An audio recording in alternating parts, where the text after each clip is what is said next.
Good morning, everybody. Talk into the mic more. Good morning.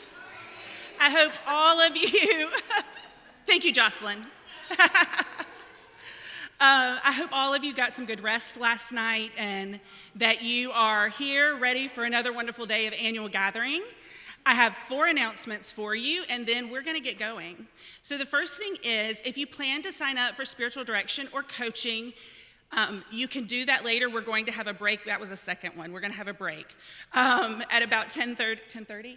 Yes, at 10:30, we're going to have a short break, and then we'll come back in after we've heard the report to listen to a panel discussion about it. And so during that break, you can sign up for spiritual direction or coaching. You can also take time to bid on the stole if you would like to do that. And there was one more. Help me. Headshots. Oh yeah, thank you. And then we also have headshots again at the very beginning of our long afternoon break in the parlor right outside the fellowship hall down the hall. Okay? Before we get going, let's go to God in prayer.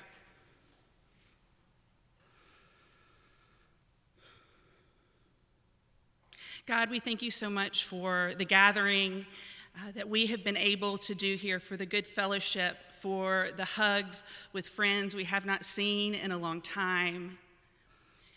And we are grateful, God, for all of this good work to help bring about equality for women in this Baptist world. Be with us through the rest of today. Stand with us and keep us close together. It's in the name of Son, your Christ, we pray. Amen. Well, good morning. This is a day that we worked toward for a long time when we put a lot of research and effort into producing the State of Women in Baptist Life report. And so we are so excited this morning that we get to release it to you. We've known many of these things for a couple of months now as we've been putting the final touches on it, but we're excited for you to get to see all of this information from us. The way we're going to approach our time this morning is that Heather and I are going to present the report and walk through some of it with you, and then we'll have a panel come up who will offer some response. Hopefully you'll be able to see the stories that are contained within the report and see where you fit within it as well. So with that said, we'll jump right in. It's so exciting. We release this report, the State of Women in Baptist Life report, every 4 to 5 years. The last one was for 2021. We had gotten off our cycle just a little bit. COVID kind of made everybody get off their cycles. And so we were trying to get back on by doing a report this year in 2025. Also because this marks the 20th anniversary of the State of Women in Baptist Life report, with the first one being released 20 years ago in 2005. There are 2 things that are really important that have been a part of BWIM's DNA since its beginning that this report represents, and those are counting and celebration. In the first slide on the PowerPoint, you'll see a picture on the right of a woman named Sarah Frances Anders, who was one of our founding mothers. She was a professor of sociology at Louisiana Baptist College. And in the 60s, she started keeping a list of every Baptist woman that she heard had been ordained. We have her little Rolodex cards that she kept these on.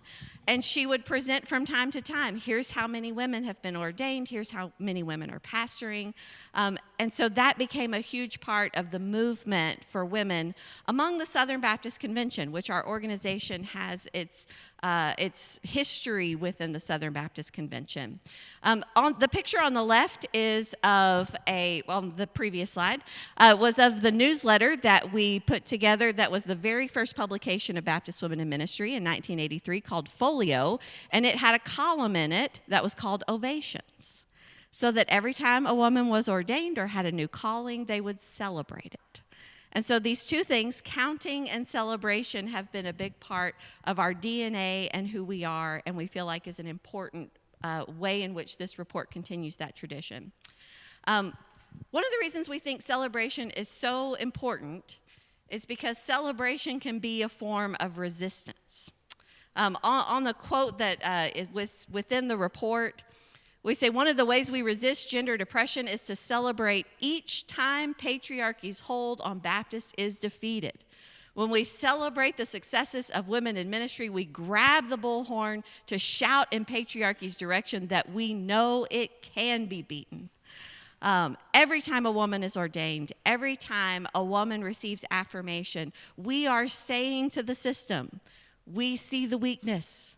We know that there is space that can be created.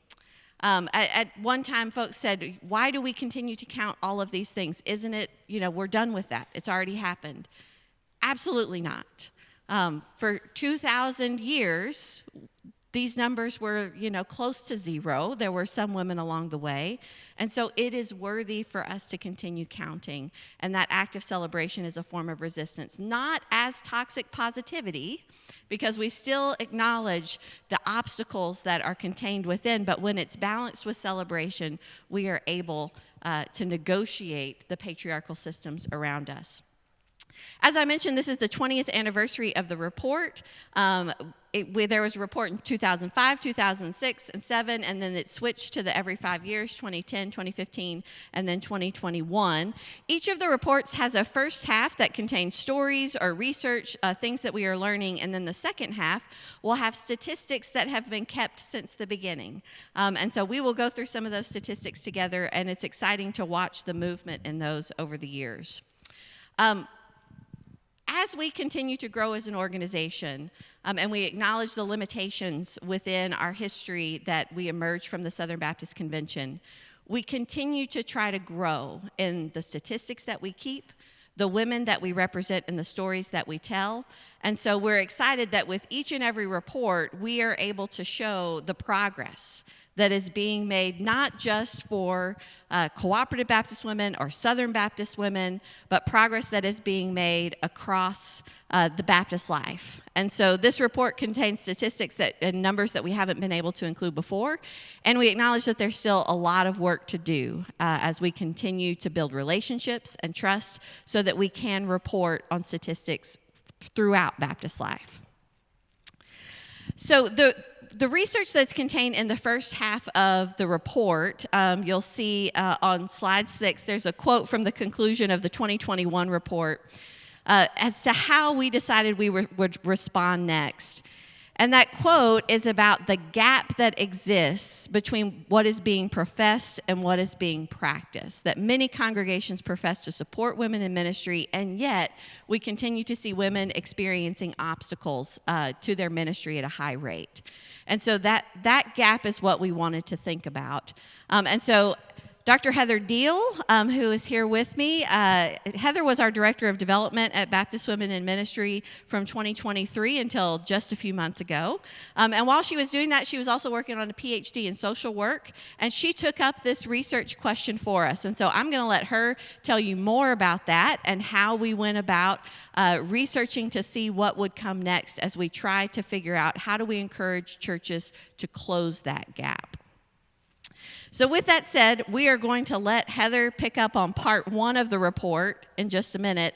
I'm going to go through part 2. I know that that's backwards, but this is just the way we decided that it made sense. So you can flip if you want, if you're following along in your printed report to part 2. The statistical state of women in Baptist life. And so there are 4 areas that we include statistics. First is the ordinations that we count of Baptist women. Next, we count senior pastors and senior co-pastors of Baptist churches, women that are serving in those roles. And then endorsed chaplains in various denominational groups, as well as Baptist women who are enrolled in theological schools. There are limitations to our research in each of these categories. We cannot claim that this is a complete picture. However, we also continue to try and grow in each of these categories. So we'll tell you a little bit more about our research methods in order to present these numbers to you each year. So first we'll talk about ordinations. We have a very informal nature of keeping ordinations, but still to this date, We like to be able to claim that we have recorded 2,856 ordinations of Baptist women, which is incredible. Yeah, that's worth clapping for. And we know that for every one that we have been able to record, there are probably 100 more that we haven't been able to record. And we know that there are millions more women who have felt a call to ministry and have not been affirmed through ordination. The way that we keep ordinations is simply by the ones that we hear about. Our social media algorithms have helped us out in this. They start pulling it up whenever a Baptist female ordination happens, but also those that get reported to us. That's been the way that we've kept it over the years, and so it's not that there's been any change in it, which is why we know there are more ordinations, but also why we know we can track trends because we haven't changed our research methods, and we can notice whenever there are increases or decreases in the averages that we are seeing across ordinations. And so from the years 2022 to 2024, we were able to count 134 ordinations of Baptist women. We did not include the first half of 25 because we wanted to make sure we had a whole year for the reason of collecting the average that we look at there. And as you can see, the average from 2022 to 2024 went down just a little bit, from 48 a year to 45 a year. We're going to pay attention to that. We're not going to get, too up in arms about it just yet, as it's a slight decrease. But we want to acknowledge the fact that these years have been very hard years in the state of the United States. These have been years when our church has been coming out of COVID, but not only that, these have been years in which our society has become even more polarized. And we recognize that continues to increase incredibly in recent months and years as women are experiencing losing their rights, as women are experiencing across, as in all of the ways in which people are losing their rights, intersectionally, women normally experience those at higher rates. And so we want to pay attention then to how the church might be mirroring what's going on in society. I think the church has a tendency to do one of two things in these moments. Either they accommodate and kind of say, okay, we don't want to put ourselves in the spotlight and draw attention to us. Or they say, we're going to step into the middle and we are going to make sure everybody knows where we stand. And so some churches will say, you know what, we are going to ordain 4 women this coming Sunday because these women should have been ordained 50 years ago. And so we are going to put them on the stage and we are going to celebrate it. And so we are hoping to encourage more churches to do that, to step in and put that example forward. And hopefully maybe that'll move the needle of the averages forward. So the next area of statistics that we keep is the percentage of women who are serving as senior pastors and senior co-pastors. I'd like, before we kind of go into these statistics, to give you some background as to how we do this, but also why we keep this particular number. Because people ask us often, why are you counting just pastors and not associate pastors or ministers or women serving in all kinds of different ministry? One of the reasons we do this is because this was a number that was kept, that we were able to track from those early days with Dr. Sarah Francis Anders. But the second reason, which is a very practical reason, is that Baptists are very non-bureaucratic. We don't report what's going on in our churches to central agencies most of the time, and so that makes it very hard for us to get statistics. And a senior pastor is easier to find and count in a lot of places. So this is merely a practical thing of we're trying to find something that we can count. And then the third reason is that we do think that senior leadership in congregations can hopefully filter down throughout Baptist life. As Baptists, we are congregational. We are all about the autonomy of the local church and what happens within our church bodies. And so senior leadership in those places will have an effect throughout Baptist life. So we feel like this is an important figure to count. That doesn't mean that we don't celebrate always the gains that are being had for women in every other category of ministry. women's ministry, missions ministry, associate pastors, children's ministers, youth ministers, women who are serving in nonprofits and in seminaries and in denominational organizations. We celebrate each time a woman is able to fulfill whatever God has called her to do. We do not hold this up as this is the one place that is the most important. Wherever God has called, that is what is most important. And we're just counting for these reasons that I've mentioned. I feel like that's always important to say. So how do we do this? How do we count pastors?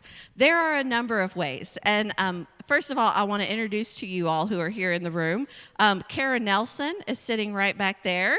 Kara is a student at Emory, at Candler School of Theology at Emory. She was our researcher for this report from January to about June. Kara was the one pulling all of these statistics together. 200 hours, a little bit over 200 hours of research is what has gone into this.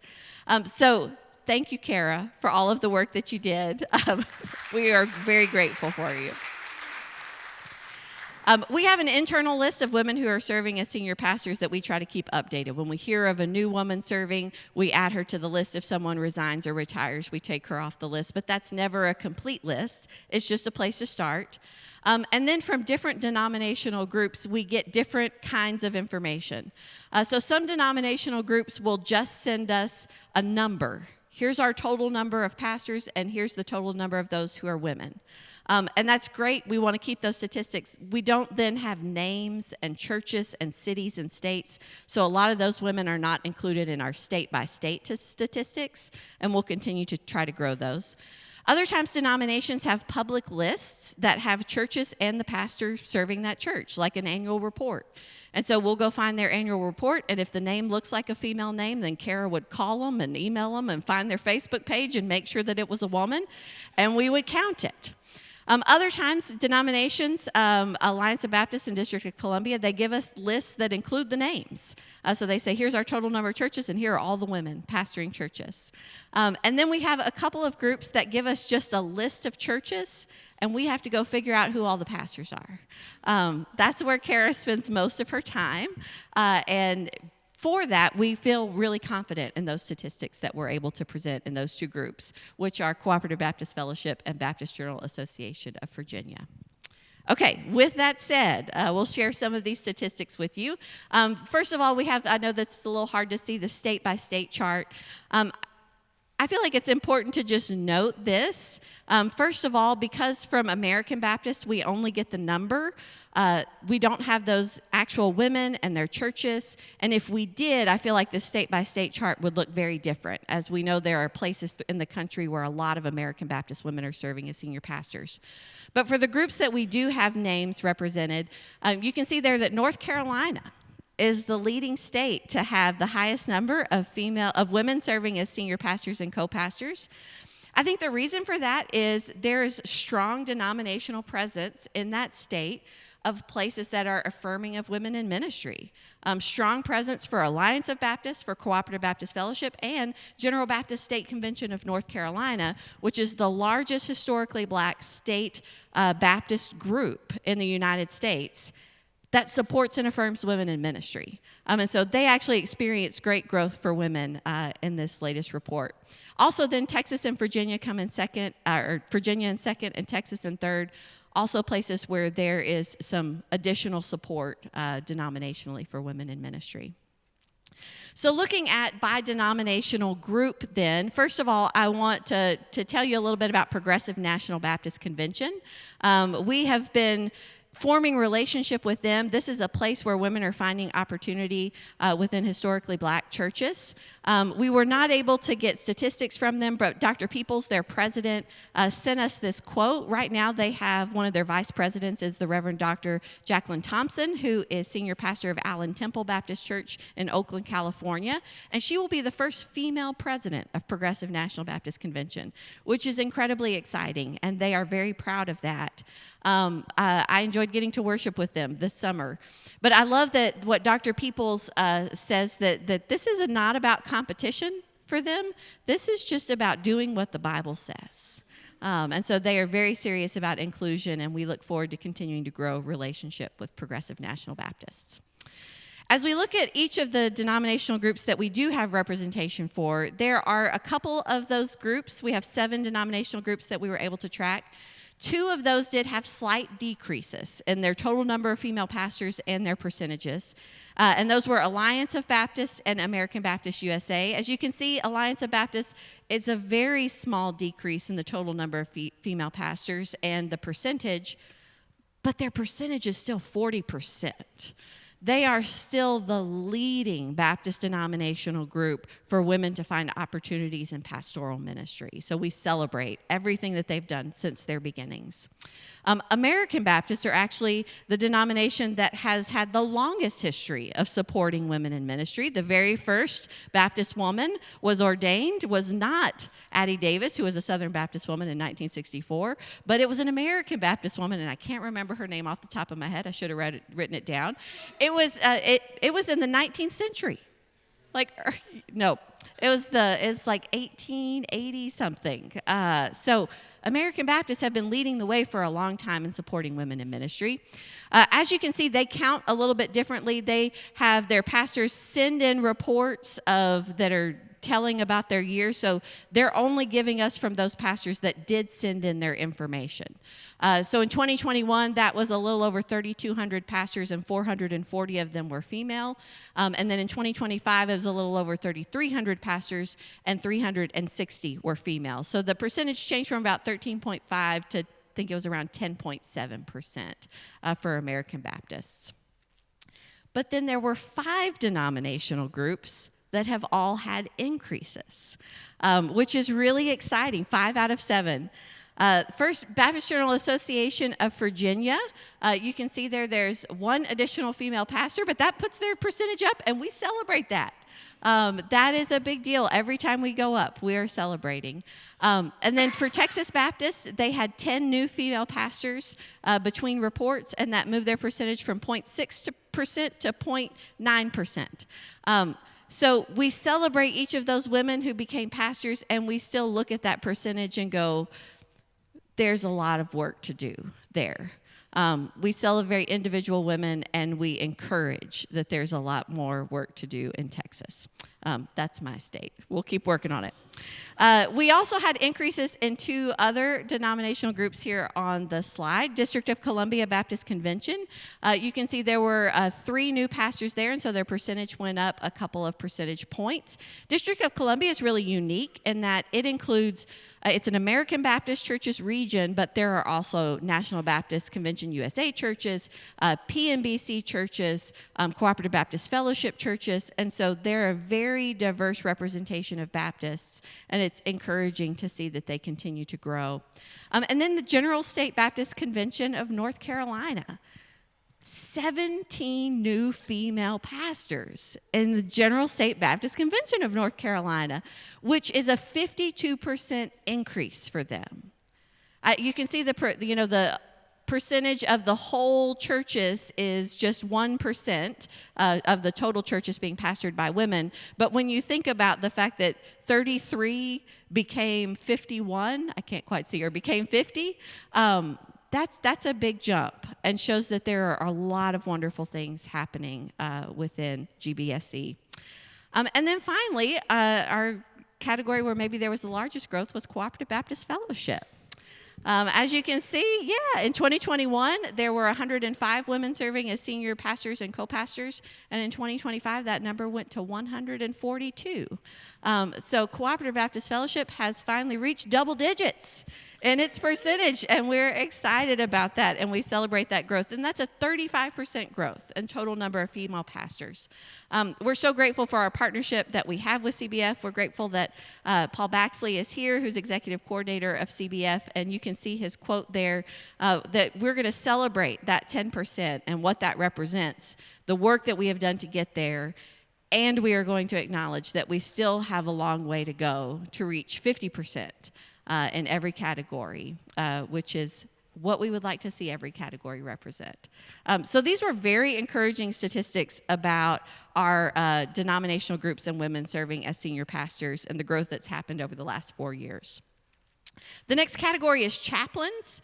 As you can see here, there are several of the Baptist groups that we keep statistics for that endorse chaplains. And so we ask them to report their total number of active endorsed chaplains and the percentage of those that are female, and we receive those numbers from them. You can see it's pretty consistent. All of those percentages are pretty stable for each of the groups, and I'm counting that as a win, as a big moment of celebration, because being a chaplain in the last 4 years, I cannot imagine how difficult it has been. And we know that with women experiencing more obstacles in ministry than men would, and how hard COVID has been, you might expect that that number would have fallen off. But the fact that it stayed consistent, I think, shows that these denominational groups are supporting their women who are serving in endorsed chaplaincy, and we celebrate each of these women and know that they have gone through great difficulty and continue to do ministry in hard places. But we're excited that there's been stability in those numbers. And then finally, the last category is theological schools, women who are enrolled in theological schools. Oh, I missed Dr. Murphy's quote. Go back one slide. Dr. Pat Murphy is the endorser for American Baptist Churches, works for American Baptist Home Mission Society. She supports women serving in these places, and I loved what she had to say about, one, just listing, naming those places that women are serving in prisons and healthcare settings, but also so many other specialized settings. And then that she notes that because American Baptist women are serving in all of these places, it is showing the promise of women's professional ministry across Baptist life. All of the ways in which women are represented are helping to have that influence more broadly. We're really grateful for Dr. Murphy and her ministry. Okay, now on to theological schools. As far as what theological schools we include, we ask every Baptist theological school that has, affiliation with any kind of Baptist that might have some level of affirmation of women in ministry, we ask for their statistics. In other words, we're not going to ask the Southern Baptist seminaries for their statistics. We're pretty sure we know what they'll show. But we are going to ask every single Baptist seminary that's affiliated. Kara emailed all of them, and we told you all of them that reported. I think she emailed all of them about 4 or 5 times. And so we report what they are able to report to us. But then there are also schools that have Baptist houses of studies or Baptist studies programs. And so for those, we also want to include them. For the schools that are affiliated with Baptists, we include the whole enrollment percentage. And then for the ones that have Baptist houses of studies, we're only including their percentage of Baptist students, female students among Baptists.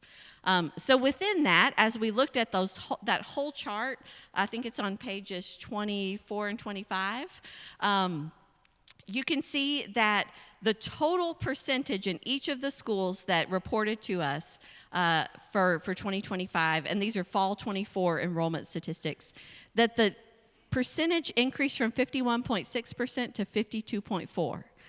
That means we continue to go up, and we go above 50% in each of our Baptist-affiliated seminaries and these programs, that women are fully represented among the student bodies. I found that was really interesting to note in relation to the fact that across the entering student questionnaire for Fall 21 for Association of Theological Schools, that percentage of female students was 47.4%. So to me, that means women are responding to God's call and going to seminary to follow that call among moderate to progressive Baptists at higher rates than women across North America, which is really exciting and I think hopeful for the future of the church. There were 3 of the schools that gave us percentages of the Baptist-affiliated schools that gave us their enrollment statistics both in 21 and 24 who reported increases in their percentage of female students. And so Truett Seminary, you see they had a small increase there. Central Seminary had almost 10% increase in their percentage of female students. And then look at Campbell University Divinity School. They went from 61.5 to 72.2% women in their master's level programs. We asked them about that and what that looks like, how they are both supporting those women and being a place where that many women come. And so you'll see the quote there from Dr. Boberg, who talks about the intentionality that they do, making sure there are texts written by women, there are female faculty, and that it's not just in the classroom, but they're showing up for one another outside of the classroom. They're partnering with organizations that support women in ministry. And so I think, as we saw with the statistics, so many of our theological schools are doing wonderfully, and maybe there are some things there that Campbell's doing that can be shared across the board about ways to support women in ministry. So we're very grateful for them. And then we also look at Doctor of Ministry student enrollment. And if you'll see in the 2021 report, this was a statistics that I called to people's attention really often. That if in the 21 report, we were saying 51% of master's level students were female, but only 26.2% of Doctor of Ministry level students were female, then clearly there's some obstacles that are keeping women from being able to pursue the next level of theological education among Baptists. And those might be things like women are not paid as much, and so it's harder to pay for a Doctor of Ministry degree. They're having to work harder in their jobs just to keep them. And so with all that extra effort, it's hard to put effort into a doctoral degree. Or maybe the fact that statistics show that women spend an extra 9 hours a week on domestic labor than men do. Those are 9 hours they could spend studying, but they're taking care of their family members. And so many of those reasons may be why women are not pursuing doctoral level ministry at the same rate.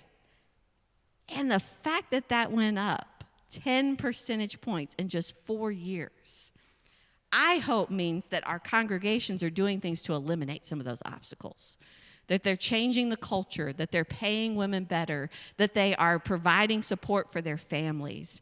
And so this is one of the statistics that when I saw it, I got maybe more giddy than anything else to see that, because that clearly means that obstacles are being removed that existed before. So we're excited to celebrate that. I'll also just point out real quick, if you're looking at all of the school statistics, look at the Evangelical Seminary of Puerto Rico. 100% of their Doctor of Ministry students are women. It's wonderful to celebrate. And we're so glad that they sent us their enrollment statistics this year, an American Baptist seminary. Okay, so here are my conclusions for part 2 of the report. Until we reach 50% in every category, we still have work to do. And we acknowledge the disparity that exists, and we say that we're going to continue to work for transformation to overcome those. And we celebrate as resistance. We are celebrating growth in 5 out of 7 denominational groups for female senior pastors and co-pastors. It's incredible. We're celebrating that stability for endorsed chaplains, and that the overall percentage of Baptist women enrolled in theological schools is increasing. And as I mentioned, that DMin enrollment percentage increase is absolutely reasons for celebration.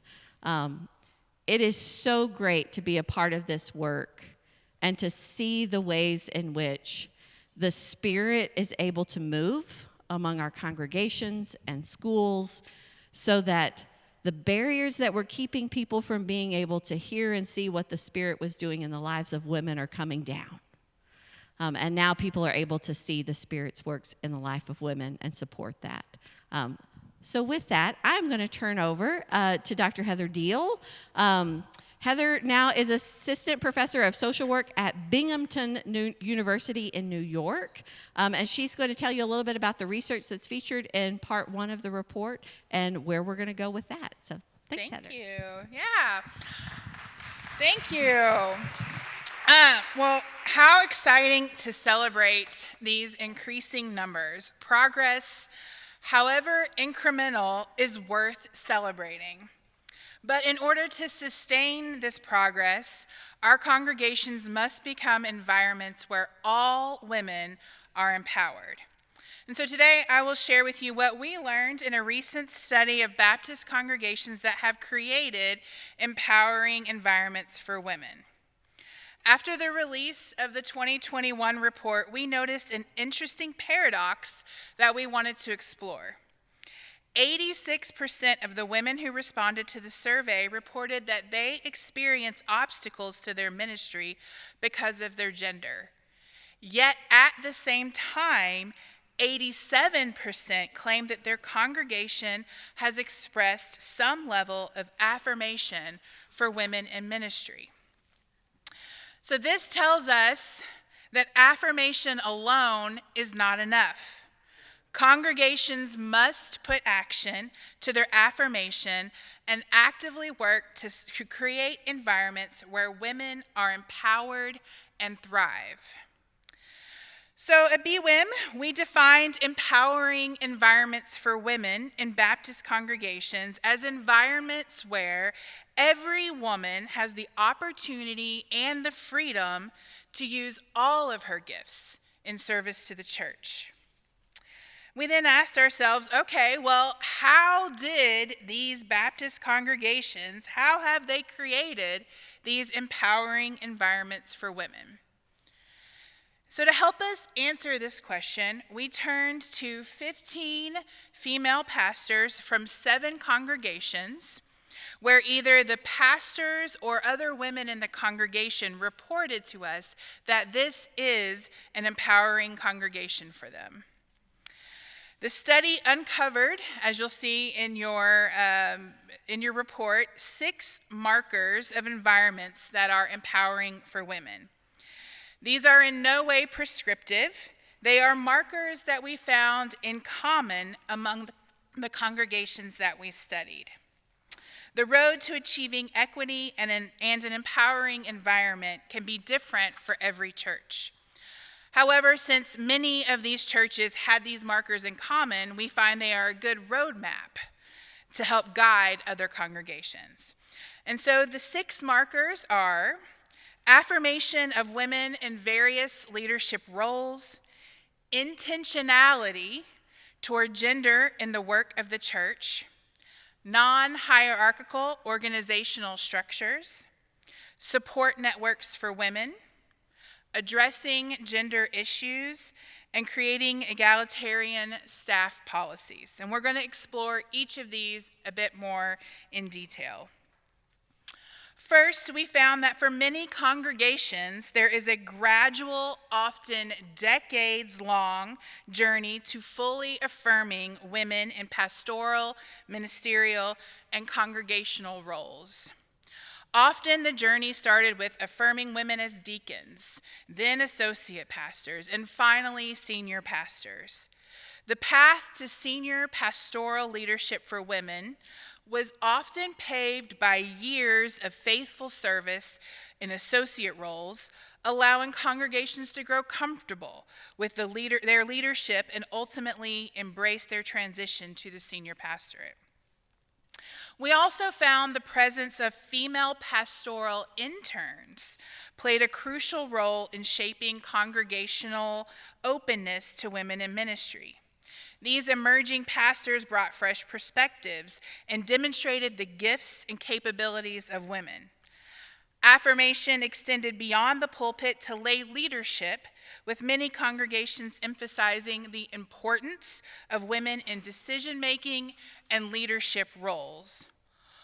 Ultimately, for many of these congregations, the key was intentionality, paying attention not only to gender balance in leadership, but other forms of inclusivity and intersectionality, like age diversity, gender identity and sexuality, and race. Congregations reported they paid attention to equity in all aspects of church life. This can look like using gender-inclusive, expansive, and neutral language for God, and emphasizing God's transcendence beyond gender. This can also look like incorporating intentional choices in worship and liturgy by using gender-inclusive Bible translations, centering marginalized voices, incorporating feminist resources like a women's lectionary for the whole church, or adopting inclusive hymnals. Some churches went as far as rejecting gender-specific structures and practices like no longer having gender-specific groups like a women's group or a men's group, instead focusing on creating inclusive spaces that emphasize shared spiritual growth, mutual learning, and collective service.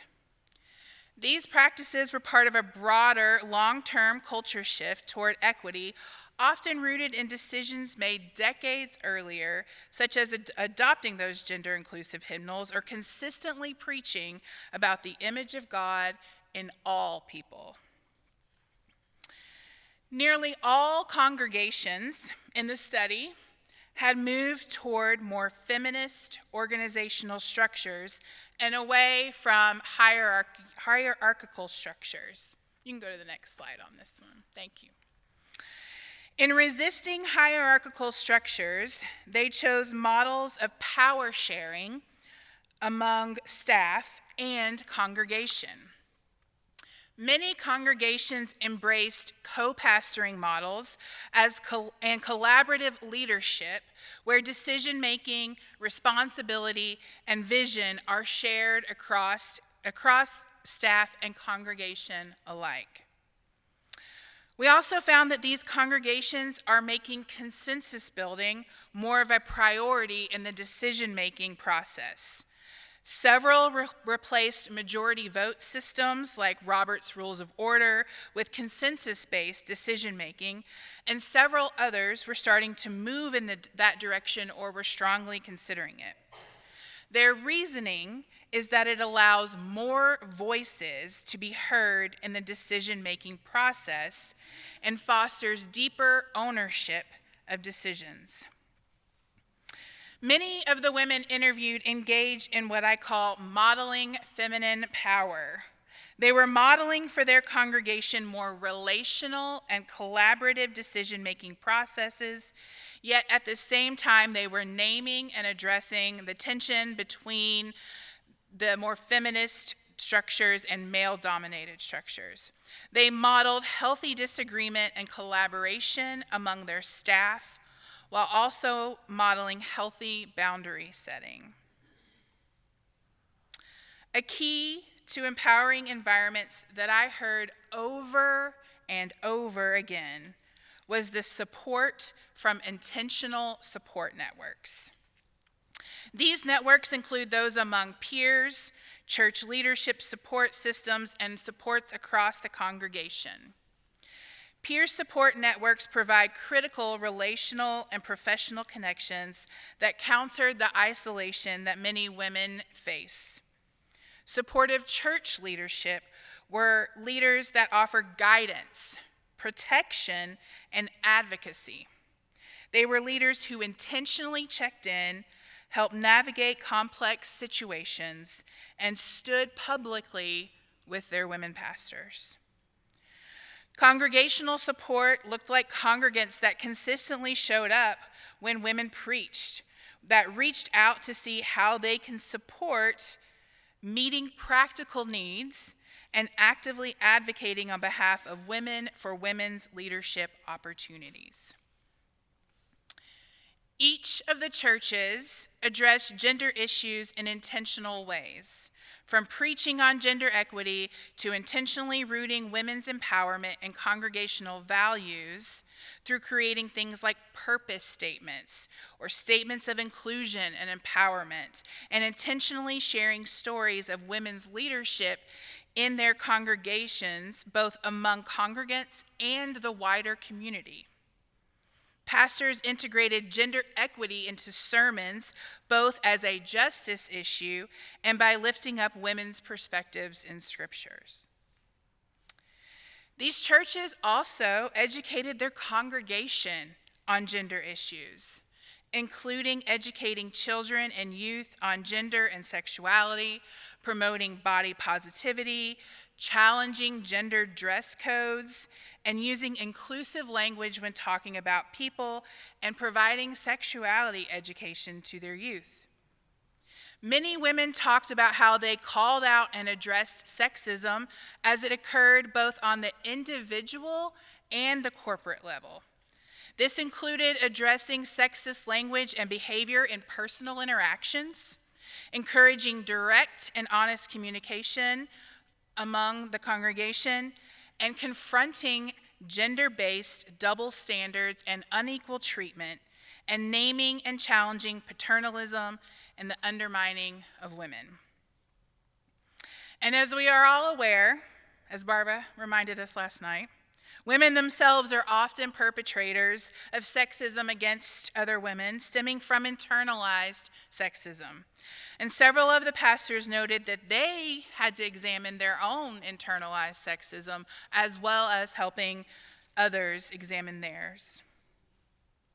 Sustaining empowering environments for women takes a comprehensive approach to addressing gender issues that includes preaching, education, reinforcing values, and actively confronting bias and sexism. So to create empowering environments for women, congregations need to assess their staff policies and create policies that elevate and not hinder gender equity. They need to create policies that consider the whole person and their needs. And this can include developing hiring policies that redact elements of gender from resume review processes, actively seek out women candidates for roles, and broadening experience requirements for job descriptions. Many women also mentioned that flexible work schedules and equitable and non-gendered leave offerings made a difference when deciding whether a congregation would be a place where they could thrive in ministry. They also considered the existence of other empowering policies like sabbatical leave for renewal and not productivity, and sexual misconduct policies that are implemented where congregations are trained on them and that are reviewed regularly. Yet with all the work that has been done, this quote, you go there, from one participant echoes a theme I heard again and again.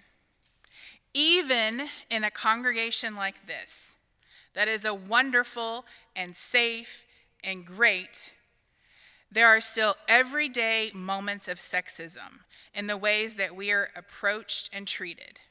And if we made a list of them and read them to the congregation, they would be horrified because they would say, that's not us, we don't do that, and it's all the time. And people may say, well, not all Baptist churches oppress women.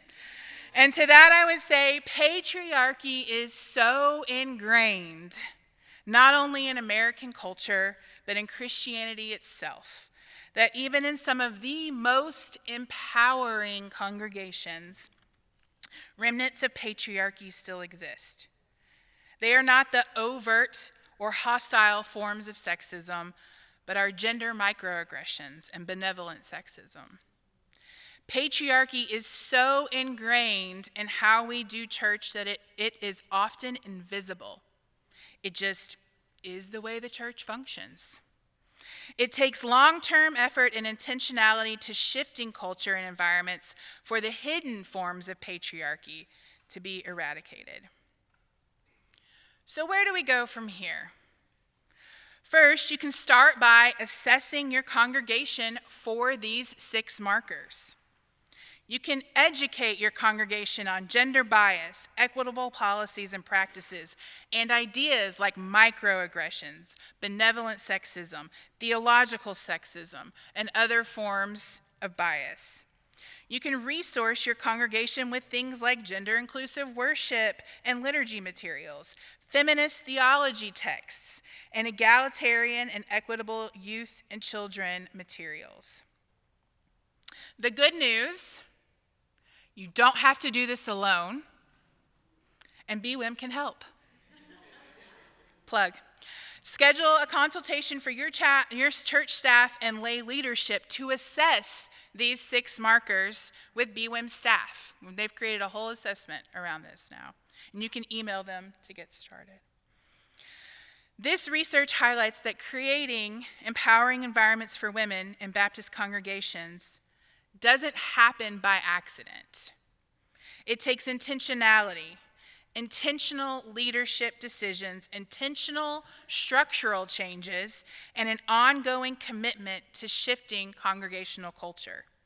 Even in churches where women now serve in various leadership roles, the work isn't done. Gender microaggressions and benevolent sexism persist. Affirming women in ministry is a good start, but without deeper cultural change, those affirmations can ring hollow.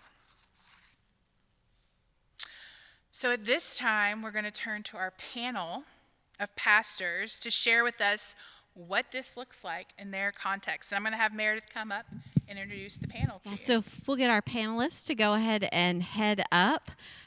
We wanted to have a chance for you to hear from real-life women in ministry and how they reflect on this report. So I'll introduce them to you. These are all board members for Baptist Women in Ministries Board. We have the Reverend Molly Shoulta Tucker, who is senior pastor of Ridgewood Baptist Church in Louisville, Kentucky. You can pray for her community as they have had a very hard week. We also have next to her the Reverend Joy Martinez-Marshall, who is senior pastor of First Baptist Ottawa, Kansas. And we're grateful for Joy being here with us. And then the Reverend Jocelyn Blount, who is senior pastor of Good Hopewell Baptist Church in Richmond, Virginia.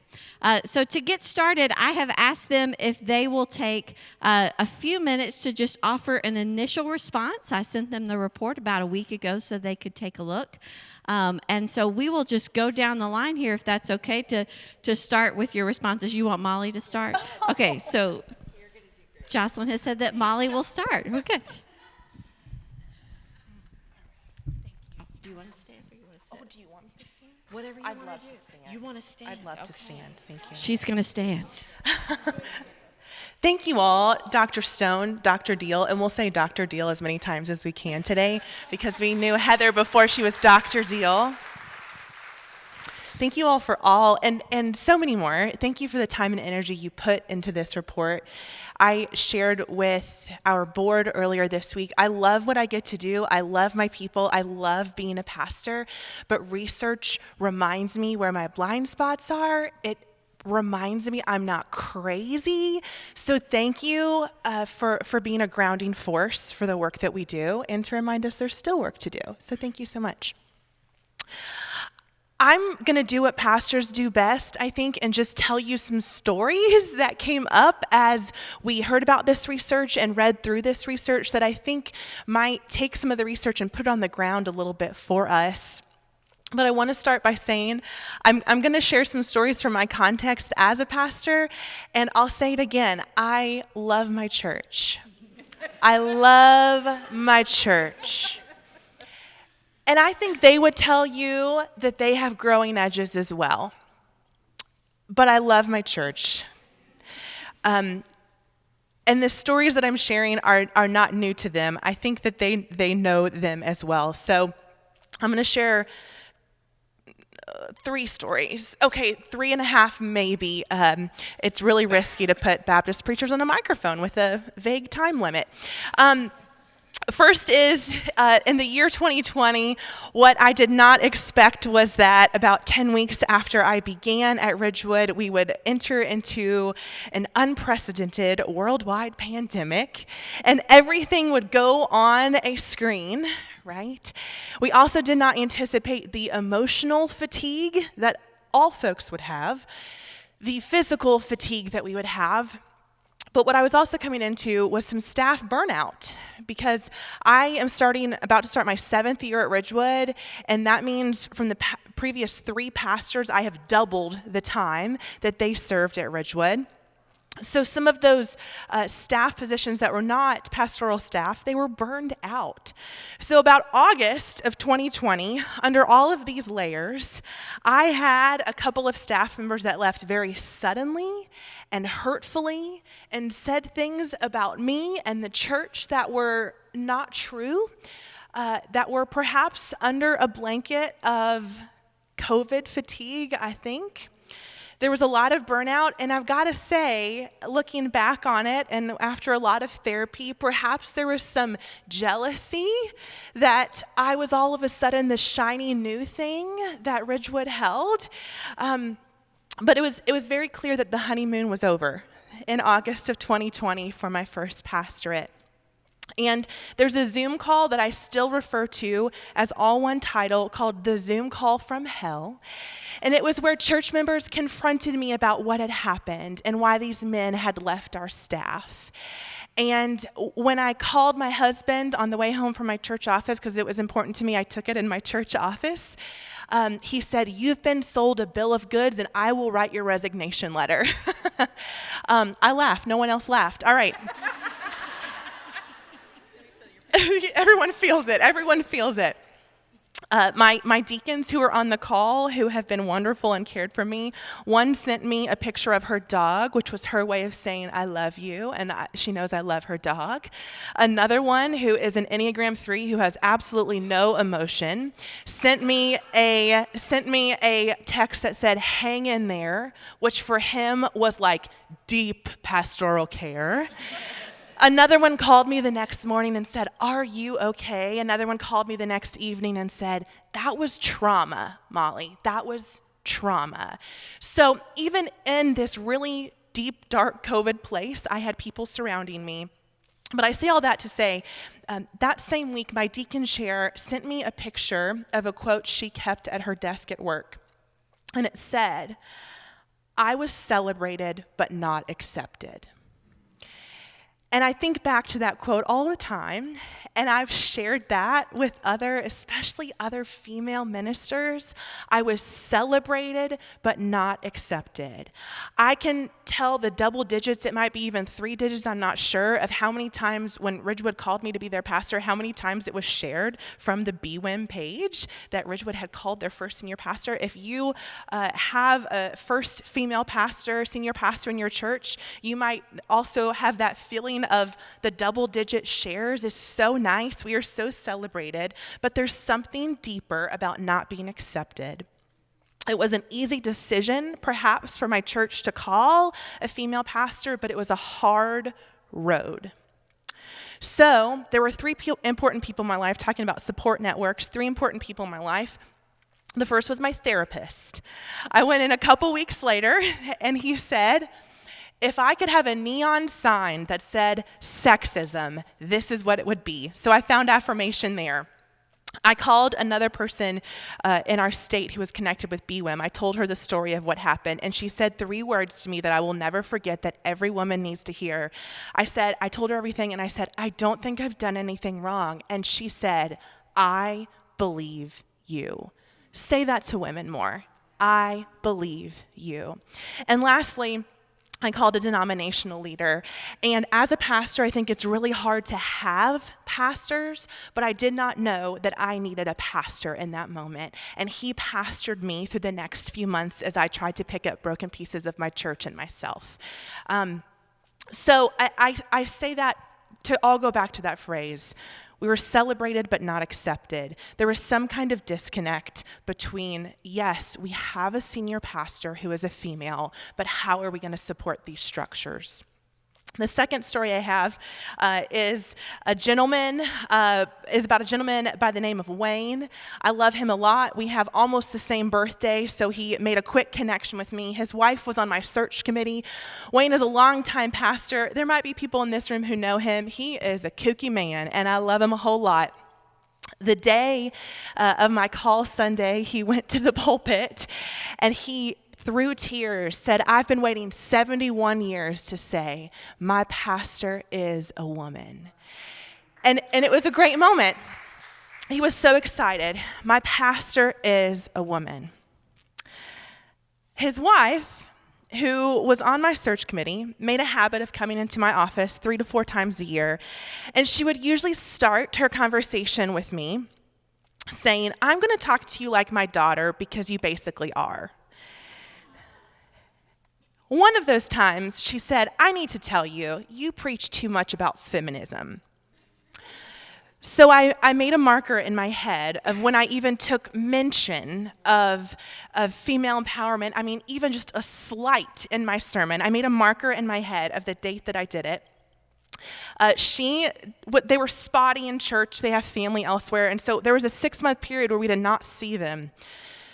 That 6-month period from the time she told me I spoke too much about feminism, it landed on Magnificat Sunday.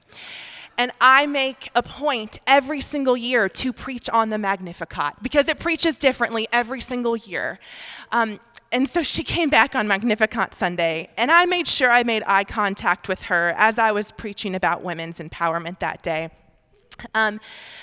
But I've wondered since then, as much as Wayne loved that his pastor was a woman, and as much as she thought I talked too much about feminism and that I was really just like her daughter, I wonder if they ever saw me, Molly, as their pastor, or if they liked the idea of a female pastor.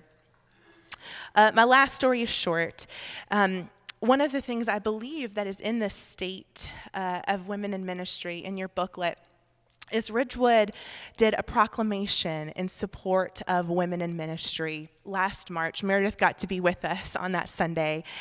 And our deacons had worked on this wording as part of our month of advocacy to do, I wanted us to vote on it because I wanted it in our minutes. I wanted it in our business meeting minutes that we keep in a cute binder in our church office forever and ever, that people could look back that we support women in ministry. And so the deacons were working on the wording. We were looking at scriptural texts. We were pulling it forward. And we got to the line, and I don't have the exact verbiage in front of me, but we got to the line about we believe in the authority of women to lead. And a few people stopped on the word authority because it traced back to actually that very first issue I had with the Zoom call from hell. Did I have the authority to ask another staff member to do this? And that was what cropped up, the Zoom call from hell. Did I have the authority to do what I did? And we went round and round talking about the word authority and authority. Do women have the authority?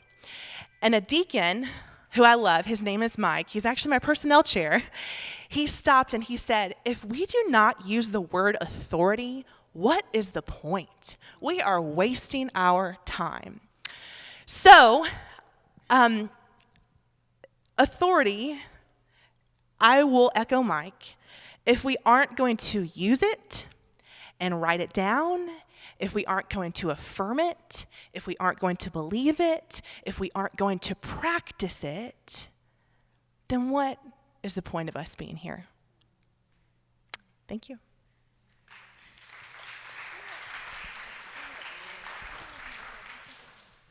Hello. Hi. Oh, was that? Oh, hi. Okay. Hello, my name is Joy, and I think my initial response to seeing this State of Baptist Women report was just the story of my own personal journey. I went to one of those Baptist-affiliated schools for undergrad and then for seminary, and then was not hired by the BGCT. I don't know why, but no shade, no tea. Just was not, did not find a home there. And so when I see these numbers, I see exciting progress of people still working, but also the deep need to continue this work and these conversations and to share them and to be open and to be bold in our proclamation of our God-ordained and gifted authority and our roles and the ways in which we can continue to empower and encourage women as leaders and as pastors and as those that can continue to guide the church through different ministries. So it's kind of fun to see this. I know in 2021, that was the last report, right? I was in Nebraska, actually, and so I was the one person in Nebraska. And now I'm glad to be in Kansas where there's two. So, okay, we're moving on up slowly but surely. And so it's kind of just a beautiful representation and affirmation that what I've struggled with, and perhaps many of you have, is a reality for so many of us, and something that we have to continue to confront, and confront it in a way that not only speaks truth to what power it thinks it has, but to redefine who we are and what God has called and gifted us to do. So it always reminds me of the story of my own life. I will also say the gap between what we perceive to be true, what we profess, and what actually is also, I think, a part of my big personal journey. The first church that I pastored, actually the first church I served out of seminary, was to become the senior pastor of Lincoln, Nebraska, First Baptist Lincoln. And so I moved October of 2019 to a new state, to a new denomination, to the American Baptist churches, and to the cold weather. I moved to Lincoln, Nebraska with one long sleeve shirt and a very cute jacket from Old Navy, which I soon learned was not enough to make it. That first winter was awful. And then COVID started. And so I was the first female pastor, the youngest, and the only Mexican-American pastor that they had called. I did have the benefit and privilege to come after the first African-American man that served as pastor. And so the church was really proud of itself. They're like, we're in Lincoln. Look at all that we've done. But that first week, I went back to check my pastor box, and someone had left a magazine of old lady dresses and had marked some and said, this would look so cute on you. This would look so good. And I thought we were past this. And also, that's a hideous dress. I would never be caught dead. I mean, they don't even sell that at Chico's, okay? It was not good. It was one of those mail order things. So that happened, and then soon after, there was an unfortunate, it's a beautiful building, rebuilt in the 1960s with burnt orange carpet, so couldn't really escape Texas, and was an homage to my love of Whataburger, I think. But the pulpit was clear, and so it was like having a magnifying glass on your midriff. And I was short, or am short still, and so it was about this tall. And so as you can imagine, one of our first business meetings, someone said, we really ought to give you some more privacy. I said, well, why? Like, well, we can see your legs. I said, well, I have legs. I don't know. And, they said, well, sometimes your dresses are kind of, shorter. I said, I'm 5'1". I don't know how anything could be that short on me. And so I kind of let it go because I don't know if I had the confidence. And after a couple months, I reflected that they made me feel really bad about my own body, that they had made me ashamed to be short and to dress and to express myself with style. And so finally I came back in a couple months later at the business meeting, and I said, listen, that pulpit's going to go. We're going to bring back the wooden one that matches this. Well, we wanted to modernize. I said, you're not modernizing, and you're not going to do modesty flowers anymore. They were putting modesty flowers in front of the pulpit, of course, as a way in which they thought, oh, this will be helpful. This will help us not see your legs. Hideous fake flowers. Enough with the fake flowers, churches, please. Just throw them away. We don't need flowers that bad. And so I had to advocate for myself. And finally I said, you guys made me feel bad about how I look. What? We would never do that. We love how quirky you are and how you dress. But that was kind of the first time that I realized they were so proud and was excited to be one of the only churches in the American Baptist churches of Nebraska region to have a female pastor. And they would, toit me, or, was kind of the prized heifer. They would show me around, tell everyone, was so excited. She's young, she's half Mexican, so that counts. And, we absolutely love her. But then they would do all of these other things. And so that disconnect of not accepting or respecting the authority that I had, and then the different ways that I had to advocate for myself, which I thought I never had a problem with.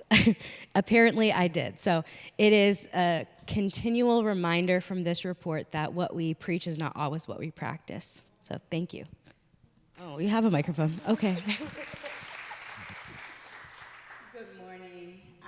Jocelyn. So the report, how did I feel about the report? I had mixed feelings about the report. I was extremely happy to see the numbers, to see the growth. to see the research, all of it. My other feeling was disconnection, and I was very saddened because I was not represented in the report. My context was not represented in my picture's in there. Y'all see me? That was my installation. I look good. I was in the report, but my context wasn't in the report. And I think a lot of times my context has been forgotten or left out or not experienced by everyone. And so my story I'm going to tell is to give you a little background on where I come from. I was raised National Baptist Convention USA Incorporated. And growing up, I grew up in a more progressive church. And so it was nothing to see women ministers licensed and ordained in my church, and well as the churches we fellowship with, but nothing past our local assemblies. And so it was encouraging because I never thought I couldn't be a preacher. I felt called at a very young age, like 13, 14. And so I always knew I could be a preacher, but what more was there for me to do than be a preacher? Many of our churches have women preachers, but they do nothing but preach maybe one time a year if they get that opportunity. And so I knew there was more for me in ministry, and so I knew I had to get out of my context to experience and to find out what more there was. And so in 2011, I think, ooh, I'm old. Wait a minute. Wow, but when you say those numbers, Meredith. In 2011, I stumbled upon Baptist Theological Seminary at Richmond. And I was drawn to that school, even though it was not the school I, quote unquote, was supposed to go to. But because of their gender equality and because they said their mission was to equip women and men, and never in my life had I seen women come before men in a sentence. And so I said, well, I think I'll go here and see how they equip women first and more than men and see what that's all about. And through life at BTSR, I discovered CBF. And that was life-changing for me. Not only because I saw women in major leadership roles and seeing women as senior pastors for really the first time in my life, but you may not know this about most of the black churches. We don't have nobody on staff but the senior pastor. You may get lucky and get a youth pastor, the little part-time thing, youth pastor. Most times when I was younger, they were men as well. But I didn't know. I thought I just had to be a senior pastor or a youth pastor, and that really was the only, examples I had as far as ministry. But you all have pastors of everything. There is a pastor of communication, a pastor of children, a pastor of family, a pastor of this, a pastor of care. There's like a whole staff, and I had never been exposed to ministerial staffs. And so that was something that really opened my mind to the fact that I could really do ministry full-time, or I could have a ministry position in a church. And so continuing on, did the CBF thing, worked at multicultural churches. I will say this, though, because Joy's up here, and I'm feeling her energy to say, things that I want to say. She gives me my boldness. I worked at a multicultural church while I was in seminary. I think the whole multicultural thing is confusing to a lot of people. We like to say that we are multicultural in our organizations and in our churches. But if your leadership doesn't reflect multicultural, then you're not multicultural. Because you put black people in the music ministry or the youth ministry, you're strategic on the missions, then, that's not what that is. If we cannot make decisions and we're not on the board or, trustees, deacons, we're not making critical decisions for the church, then you're not multicultural. You're accepting at best. And I won't say what you are at worst. But I always knew, though, even in my time in BTSR and CBF, I always kept the thing that I was going back home. I was here to get exposure so I could go back and tell my people, that sounds real Harriet Tubman-ish, but I was going to go back and tell my people that there was more out here. Like, we're not doing church wrong, but we can do a little bit more. Like, there are like a lot of things we can do. And so I wanted to be equipped and educated in order to go back to my context and make moves. And that's essentially what I did. And so I found myself 25, 24. I had, obviously when I went back, I had applied for a lot of churches in my denomination.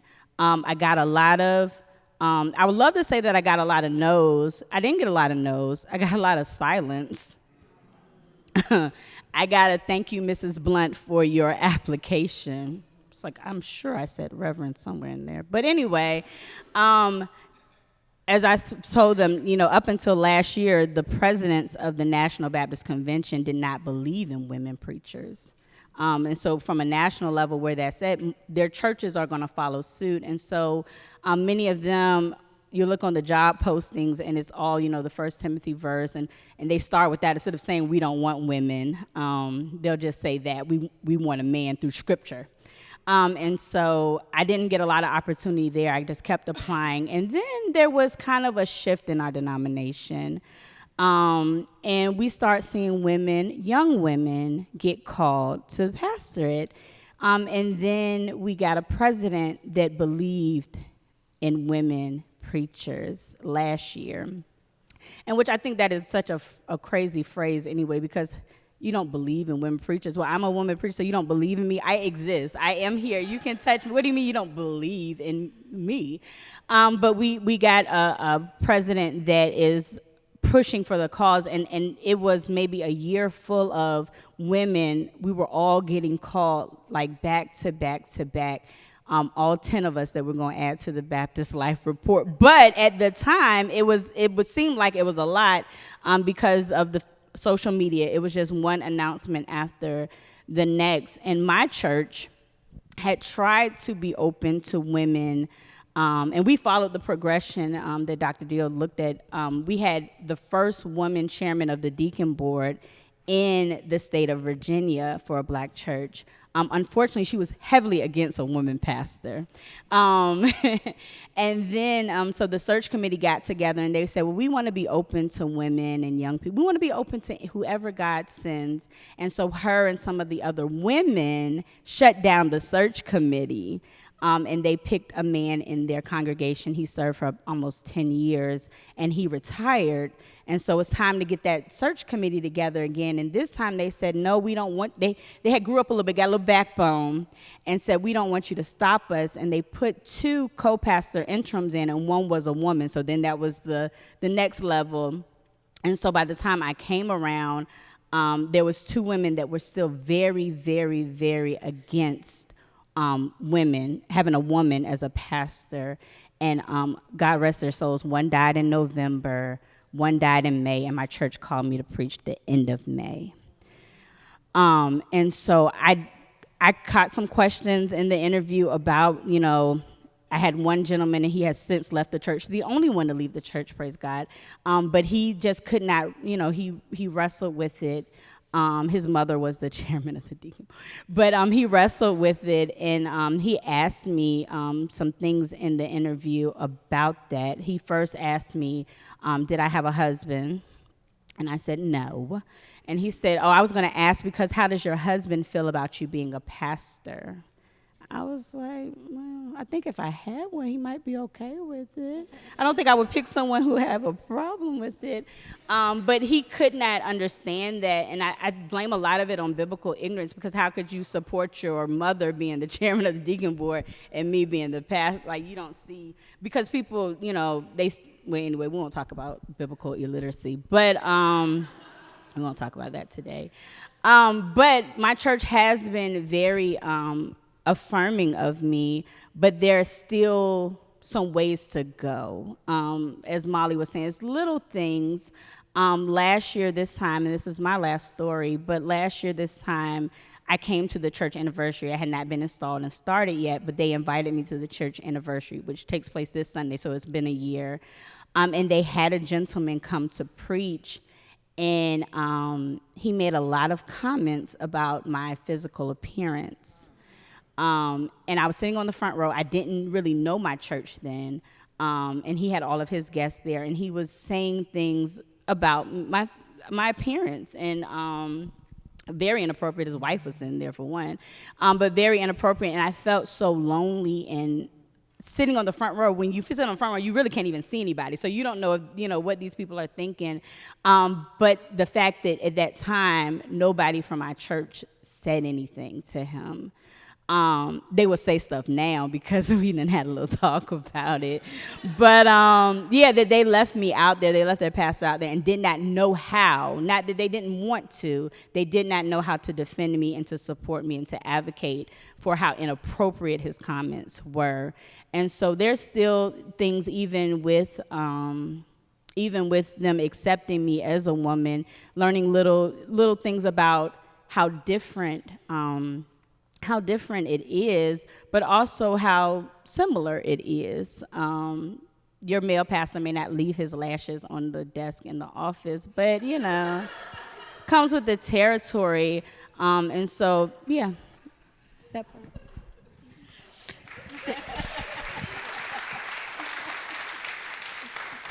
Thank y'all for sharing.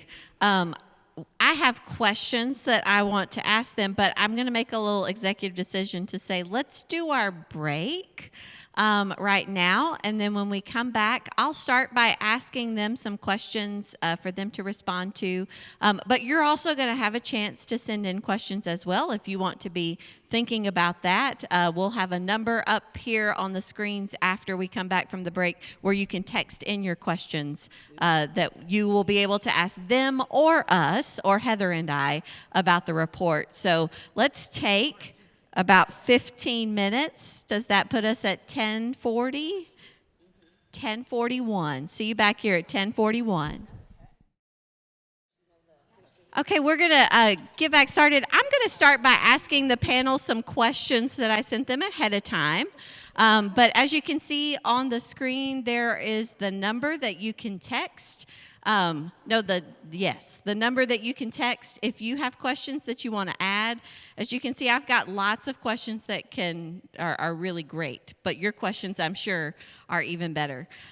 So first off, for Jocelyn and Joy specifically, Heather mentioned that the congregations involved in the study of Part 1 of the report were predominantly progressive white congregations.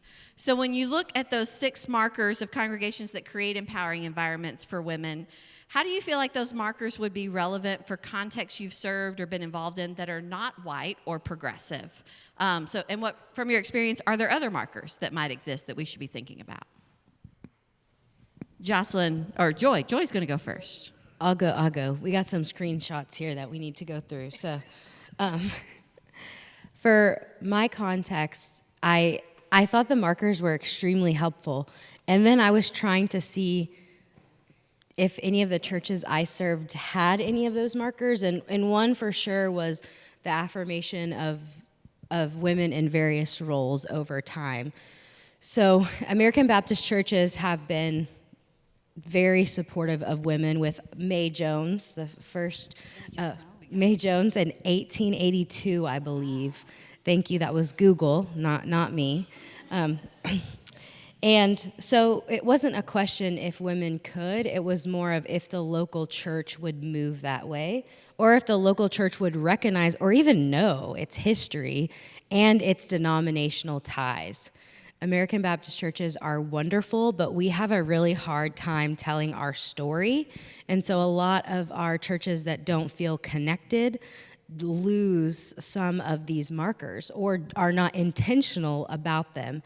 And so the congregation I served was very moderate to conservative, and they were going to merge. Actually, before I got there, they were told not to hire someone out of seminary, not to hire someone full-time, and not to hire someone young. And so then they did all 3, which we loved. It was a very wonderful experience and helped me grow and challenged me and burned me in a lot of ways, but for the better. However, that church was going to merge with another local, pretty much college ministry church. I think they're associated with the Christian Missionary Alliance, but they're the biggest church connected to the University of Nebraska in Lincoln. And they found out that we had this building downtown. We were across the street from the Capitol building. We had a foundation, and that foundation had, $900,000. It probably should have had more, but they had been using it since 2011 to pay the deficits in the budget every month. And they came in and said, we really want to work together. And one of the big challenges, this was probably 6 months before I started the call process, and the church said, well, you don't allow women to preach or to serve. And they said, well, we are so encouraging of women that people don't even know that we're complementarian. And the pastor was super proud of that. I know that because he later came into my office and told me that, and then said, you must be so proud to have those degrees. And I said, I am. Do you have any of those? And we had an awkward moment. And then I said, thank you so much for coming to my office. This is my office. You can leave now. And so we had a very awkward conversation, which needed to happen. And the church, when they were going through this process, the women of the congregation stood up and said, I've been allowed to preach here. I've been allowed to preach here. And they said, well, you couldn't do that if we took over. And they said, well, we're not interested. And then one of our old sages and had been a part of the congregation since the 1960s, came as a college student. She said, well, I couldn't imagine not having a woman preach periodically, at least in our church. And they said, yeah, we're not really interested in that. And they said, well, we're not interested in merging with you. And so that was a beautiful moment for the church to take a stand of what they really believed and affirm what they had over the years, from the deaconesses to then the board moderator to then really the women that were and are the backbone of so many churches, to then advocate for themselves to say that is not something we agree with. So that's a huge marker. I would say for the other ones that the church had women serve in different associate roles, and so knowing that that was helpful. One of my greatest joys, no pun intended, or proudest moments was enforcing a child protection policy and then changing the bylaws, because I did have one member that was on the search committee that tried to get me kicked out before I even started. And so my first bylaws meeting, I came and said, every time it says pastor, it says he. So we need to change all of those pronouns. Otherwise, this bad actor named Dan, because you should all know his name, Dan will come and create major trouble. And they said, well, I don't see why that's a big deal. I said, well, you've never been a part of a church that has had fight over bylaws, apparently. And so we changed all of those pronouns to be more inclusive. And as small as that is a huge marker in policy and a big step that so many churches miss. So thank you. Okay, the 6 markers. One thing that was said, I believe it was the addressing gender issues. I could be wrong. But it was talking about getting rid of the gendered distinctions as far as like the different ministries and groups. I know that is one thing that NBC USA Incorporated is doing now in some way.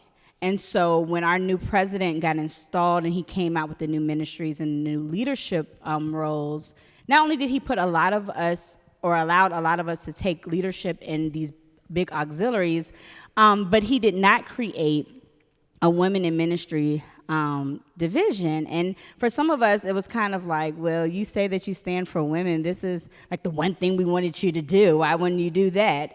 And his reasoning was that we should be a part of the pastors and ministers division with the men. Now, going forward, we've expressed, there are different things that we need and go through, the support, the fellowship, whatever. But one thing I'm learning in my context is it's important in the beginning when you're changing that culture to show that there is no difference. Because traditionally, if there has been a women in ministry group, like my state convention has one, unfortunately, that group is looked as inferior, gets less funding, less support, less this. And I feel like on the national level, it would have been the same had there been a women in ministry all of the good preachers, all of the good money, all of the good publicity would have went to the pastors and ministers division. And so he put women, pastors and ministers, on leadership in the big, in the big role. When I looked at some of these markers, though, as far as my context, once again, they did not apply.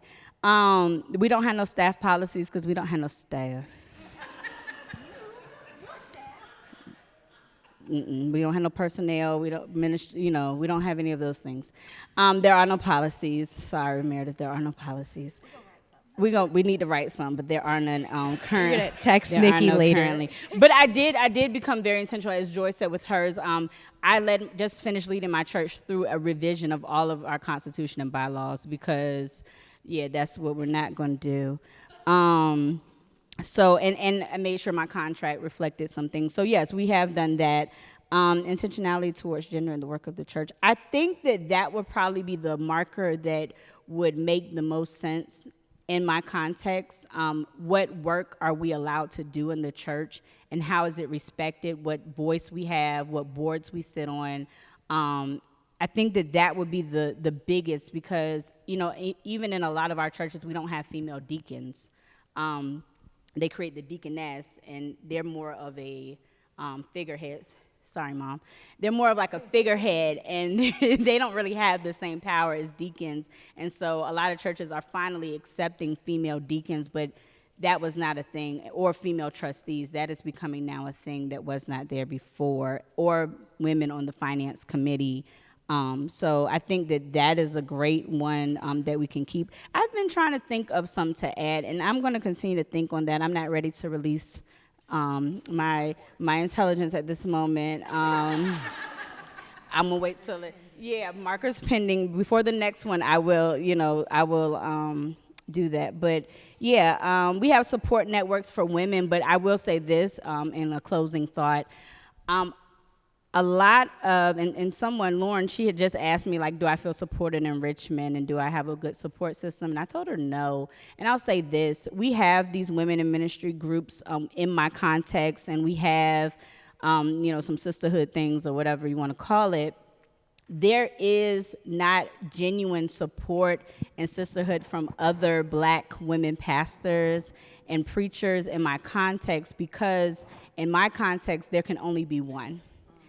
And so for even when you see in Hollywood, and if you followed Hollywood over the years, there could only be one Black male actor, one Black female actor, one Black comedian at a time that was really making it big. And if you look over into my context, you'll see you probably can name 3 or 4 big names. We about to have one come in a minute, Dr. Cynthia Hale and all her awesomeness. But we look at her and people like Dr. Gina Stewart as, sages and their level. But underneath that level, if they're going to pick one of us to be on a flyer, it's only going to be one of us. Or if they're going to pick one of us to speak at their conference, it's only going to be one of us. And so while we want to be loving and supportive and really encourage, and I want to invite you this and that, there is that undercurrent of, if I invite you or I put you on, I'm taking away from me.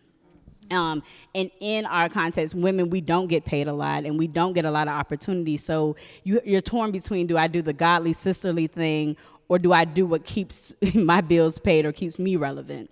And there is that undercurrent, and we don't talk about it a lot, but it's there, and we know it's there, but we don't want to talk about it. And so, the support, it's there, but it's always that, only one of us at a time.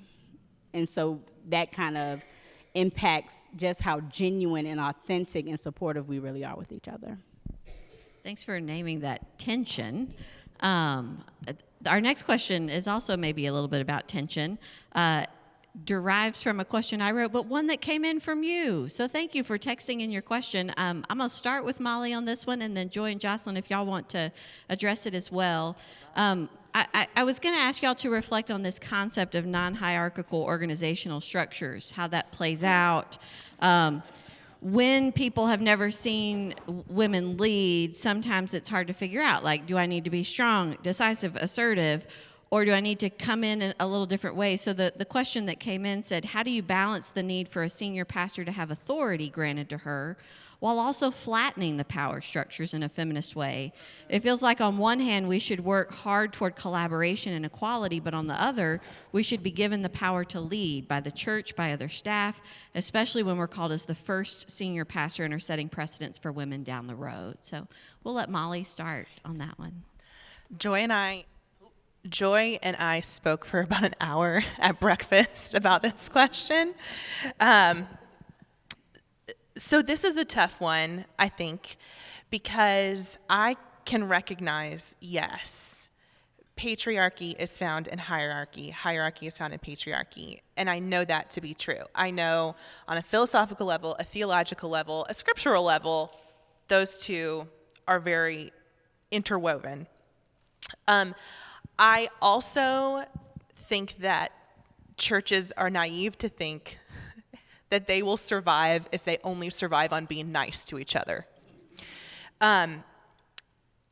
So I think when we talk about hierarchy, that's a word that maybe the reality of what's happening within staff structures or policy structures or church structures,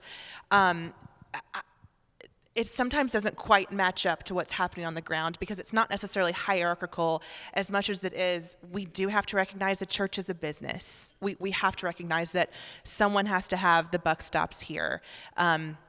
We were talking about at breakfast. If someone says or does something weird or terrible in worship on Sunday, I'm going to get the email on Sunday afternoon. If someone sues my daycare for something inappropriate, my name is at the top of that lawsuit. If something goes bad in one of our missions opportunities, my face is going to be on the news. So it's not just reputational, but there is some protection that I think pastors do have for their communities, and some of that is making sure that staff or even volunteer spaces do have some kind of alignment on vision, whether that is a written and congregational thought out vision or a vision of a pastor of here's how I want to lead. I do think and I'll say something that Joy said at breakfast. I think I do think that there should be checks and balances, though.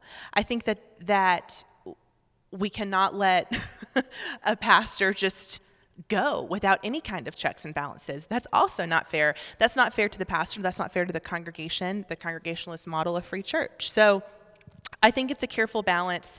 I also just had written down random words that probably are a whole other answer to a question. But I think that there are structures that have to promote boundaries and also establish clarity for how we want to work together and how we're going to work together.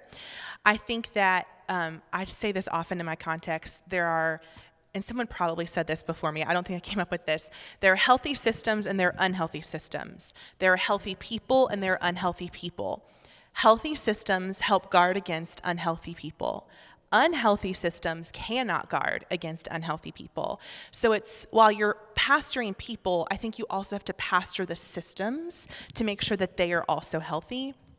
I think something that's also present in the waters, especially in congregational ministry, is that there is official, I'll use the word power. I know that we come back from that sometimes, but there is official power. We've written it on paper. Here is what our structure is. This is what power in the congregation looks like, and there's unofficial power.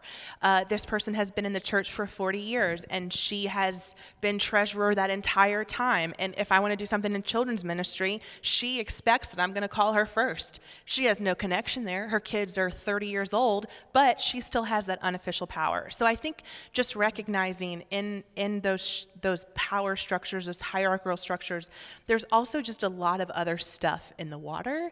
So I think it's really hard to say, yeah, I mean, I can say, yes, there is hierarchy and patriarchy are hand in hand, but if we just flatten everything, we're also not going to be able to move forward. So it's some kind of, and I would say it's also context by context. There's not a singular way. I guess I can go ahead. I have thought about this because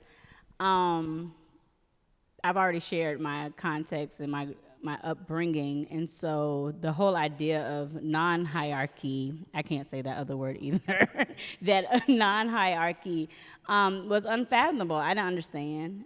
It took me a while coming into different contexts to really understand, like, first of all, you know, like, why are we on a first name basis with everybody?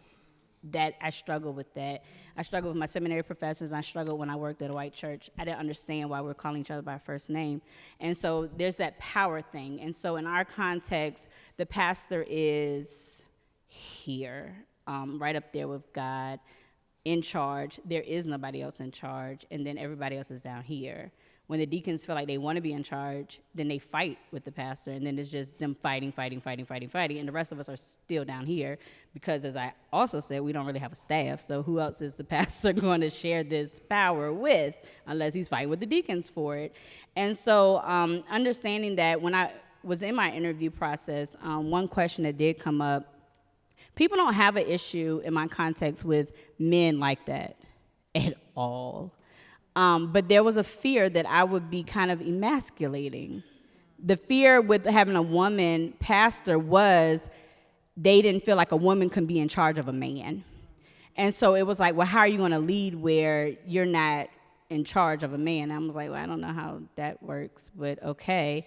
But trying to appease, I was like, well, I'm not emasculating, and it's just, you know, I just want to lead us. I want it to be the flat thing. We're all collaborative, we're all equals, we're all this.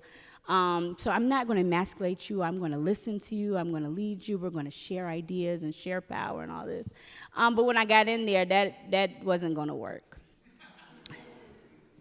Being young, being a woman, and being single, trifecta for y'all think this is your show. And so I did kind of have to be more assertive. I started, you know, slow, but I did have to be more assertive because they were going to the trustees, and they had kind of held the church together, and they're young as well, but they had held the church together in the interim because the co-pastors weren't as strong and assertive. And so people were still like, I had an associate minister tell me the other week, well, you probably should ask the trustees about that. And I'm like, no.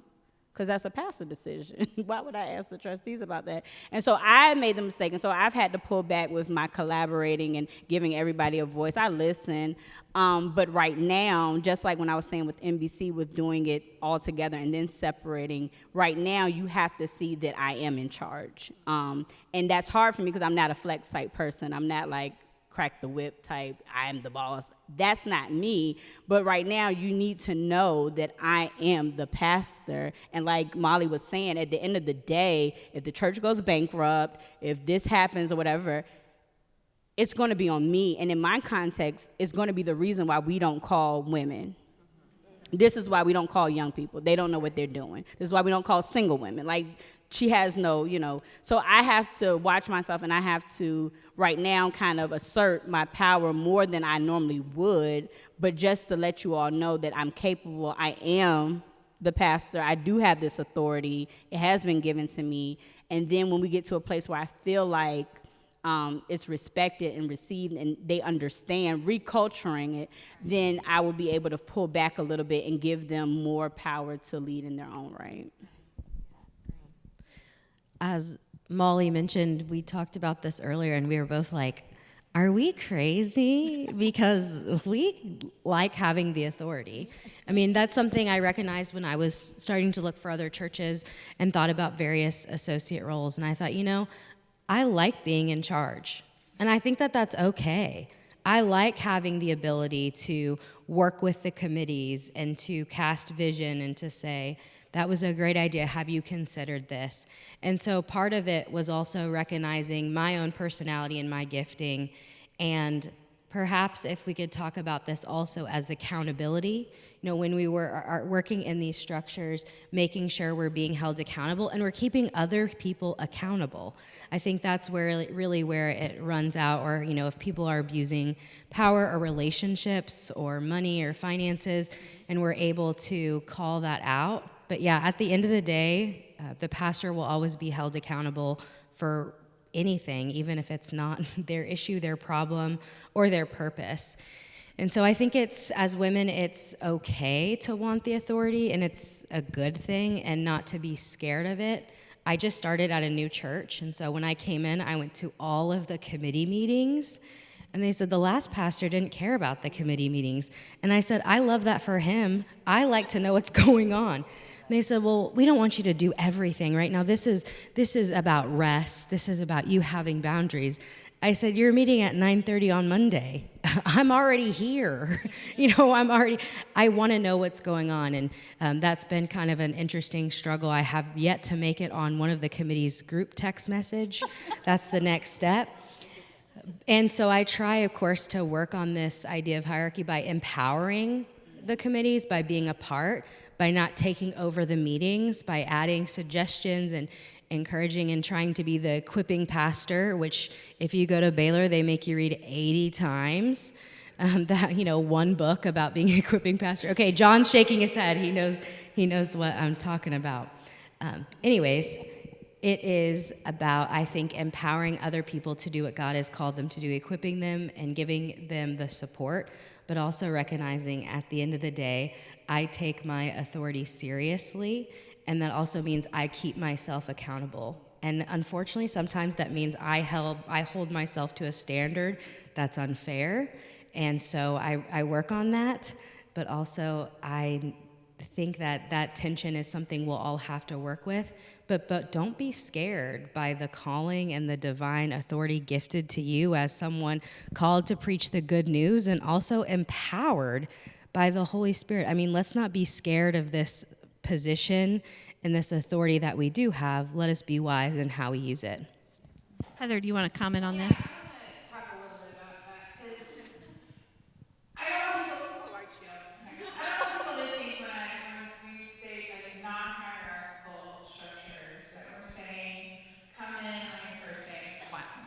And just go, right? Because we all know that it's not going to fly. And for most of these women that I talked to, they'd been in their role for a while, and so they could get the congregation to that point. Also, though, in that same section where I talk about this idea of the feminine power, right? And I think that that's really important, that in a feminist organizational structure, in that flattened model, power still exists. We're not saying give up power. We're not saying that there is no authority. The authority is there. It's just how the organization functions differently. How you negotiate power, you negotiate differently, right? Also, too, I will say, train of thought just left the building. We were talking about, it'll come back. But I just wanted to just make that clear, because I'm not saying that, and the women in the study were not saying that they came in day one, or that or that they came in and abolished all committees. There was one group, or one set of co-pastors that came in and abolished all committees, and then went, oh crap, nothing's getting done, or it's all on us, right? And so it is all about making it very clear how the power works, that the way that you engage may be exactly like you said, Joy. You're going to these meetings. It is more relational. You want to be in there. You want to know who's making decisions. Where sometimes maybe the predecessors before you were just let the committee go and do their thing, and you let the women do their thing, or whatever. But it's more relational. It's more involved. It's more. So I just want to make that clarity, because I'm not saying come in and just day one be okay, well, here's our new structure. Here's our new org chart that's not a triangle. It's this flat circle thing, and we're going to talk about. I'm not saying all of that, though I do love a good flat structure. We've got one. So I just want to make that clear. Yeah, and when Heather and I have talked about this, y'all can't imagine the hours we spend talking about this, by the way. We think about the difference between equality and equity.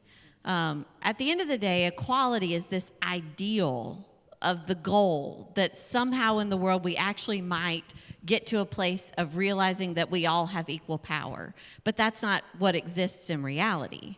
And so we have to create equitable counterstructures, which sometimes means we have to see people that have been disadvantaged have a lot more power than they've ever had just to get to the place where we might think that they're almost to equal.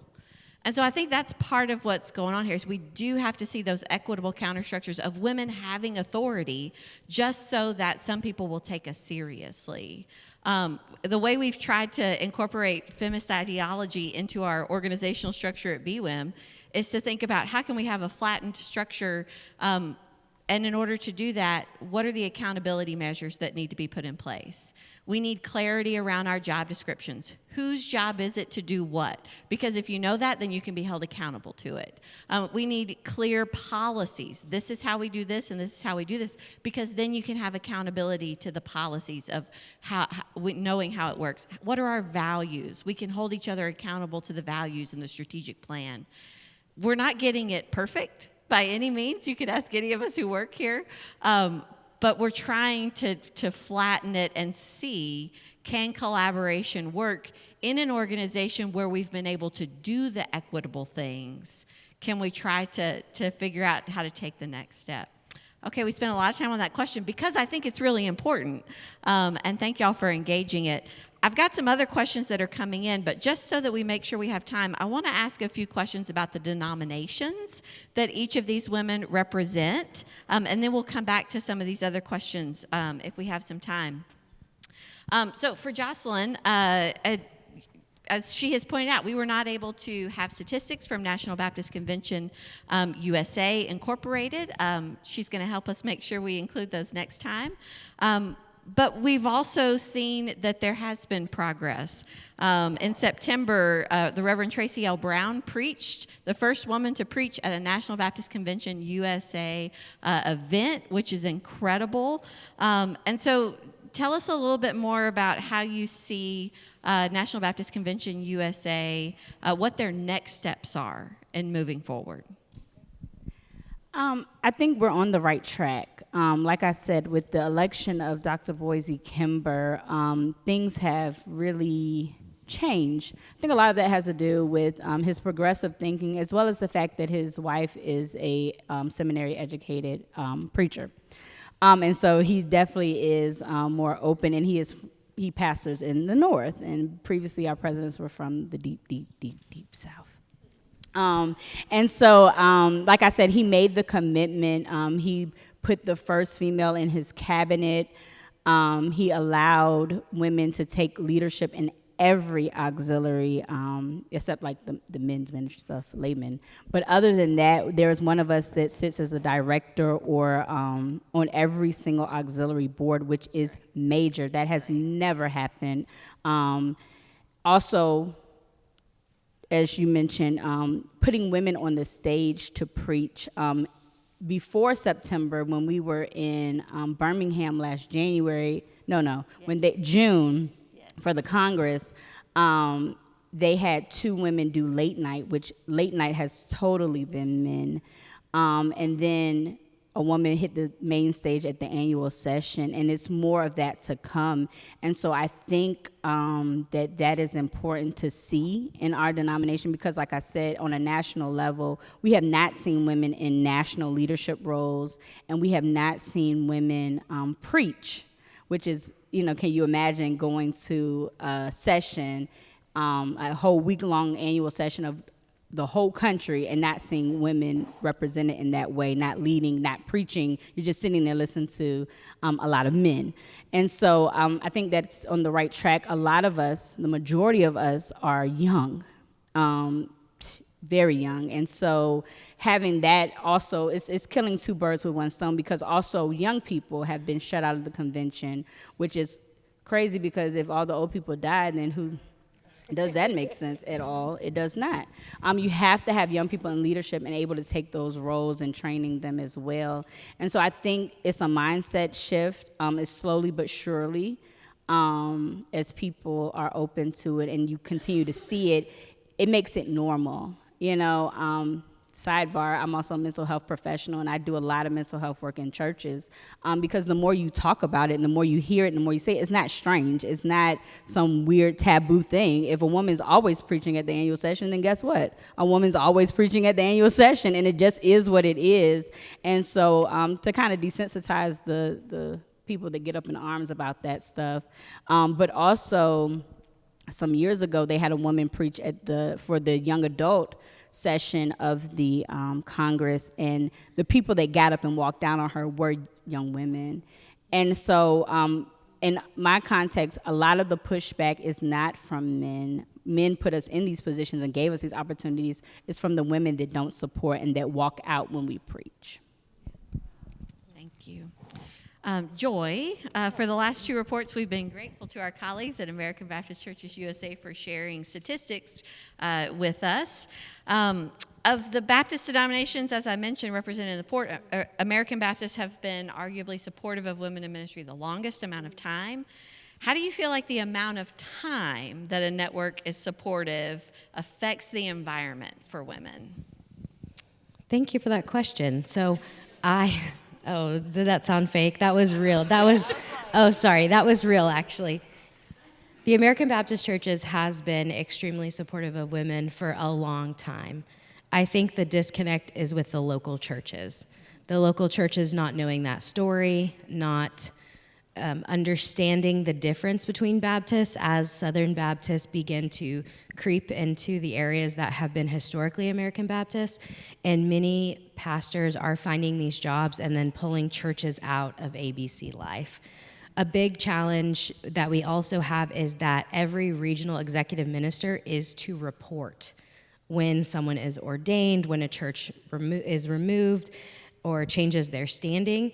And so our statistics, I'm sure, could use some work. And I'll be bringing that up next week at our executive committee meeting and encouraging our our regional executive ministers to make sure that information is accurate.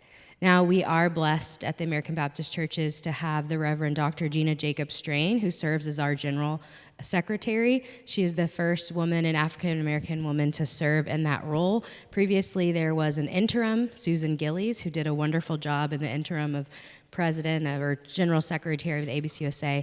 And we have a wonderful president that unfortunately is finishing her time in December. We have a new president that was voted in at our biennial mission summit. And so we have the Reverend Nikita McAllister, who serves in Michigan and has done a wonderful job. So it's been a really beautiful year to be a part and to see their leadership, but also to see the ways in which people still need to work on respecting women's authority and listening to their leadership.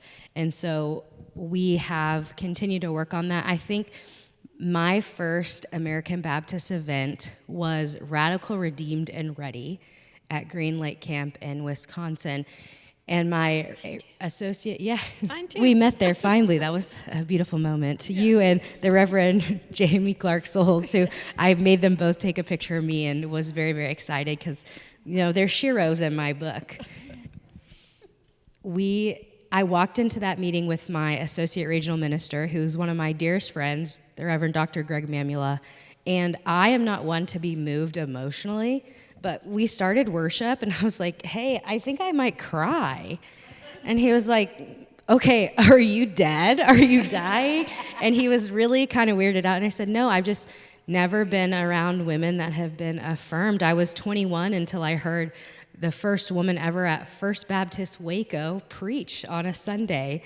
And so having that opportunity was really moving and empowering. So I've never felt that my calling has ever been questioned within the American Baptist churches, but it's been questioned by local churches in the American Baptist churches. So we're still working, but we are grateful to have female leadership and to have historic roots. And I know that as we continue, that will be a part of our mission and ministry as the American Baptist churches. And we are always looking for pastors. So if you are in need of a job, I'm tacky. I will email someone for you. I will get your name.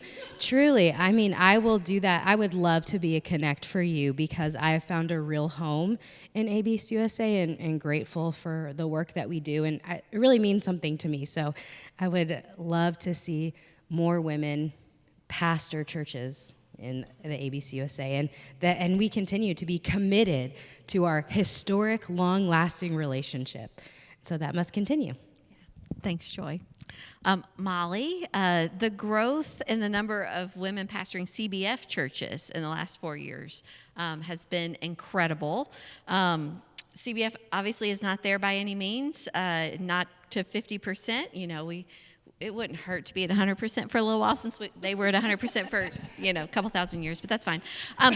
But from your perspective, what would you attribute as a cause for this growth, and how would you say it's affecting the environments among CBF groups and congregations? I think that from what I can observe from one CBF church in Kentucky, I think that CBF churches are doing a good thing by ordaining women. And I think that promotes growth, especially ordaining women while they are in or just out of seminary, because a lot of times once they launch then into a life where they may have a partner or children or a job that is outside of the church, it is really hard then sometimes to become ordained. If you are transitioning life, to plug into a church that can see you and ordain you can be very difficult. So I think capturing the moments where gifts within women are named and ordaining those women, I think that's one factor of it. But I think another factor, and I think they work closely together, is when largely men retire from being a pastor or transition to another church from being a pastor, that is where the rubber meets the road. And I believe that is a good time for you as congregants or associate ministers or denominational staff or what have you. That is where we want to encourage positive peer pressure to your pastoral search committee. It is really important that someone, I'll say this, I can talk about Kentucky. I don't know about every state. You might know the numbers. Over the past several years, there have been like 7 or 8 open pulpits in the state of Kentucky. And our state coordinator, Bob Fox, always tells those search committees, talk to someone from BWIM, talk to Meredith Stone, talk to her. And I can't remember exactly what it was, but at some point it was like 5 out of the 7. Was that right? Something like that. 5 out of the 7, you do the percentage. They called women. And I don't know if you have not heard Meredith give a spiel to a pastoral search committee about why they need to call a woman, do it.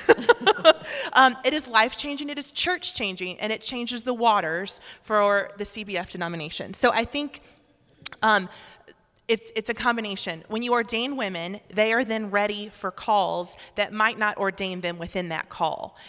When you have churches that have a change in leadership, that is also a moment where they are not just deciding to ordain women, not deciding if women should be deacons. They are saying this is a make or break moment. In this transition moment, are we going to put our money where our mouth is? Are we going to risk some of our budget if people leave? Are we going to take this risk? Isn't important enough to how we understand the Bible and who God calls us to be to call a woman at this time? And I think a lot of CBF churches have taken that risk. And can I just say, women make really good pastors. I mean, I know we're all here and we believe that, but women make really good pastors. So call a woman. The first time, the first woman in your church will be like, why have we never called a woman before? People say that to me in my context. So I'm not going to tell older gentlemen who are on the edge of retirement that we are waiting you out. But I'll say this. I hope that as you approach your retirement years, I hope that you are also actively preparing your congregation for what is next. That is your call to make sure that women have a call. Thanks. We're going to do just 2 more quick questions, and then we've got one more thing for you to be able to talk amongst yourselves. A question came in for Reverend Blount.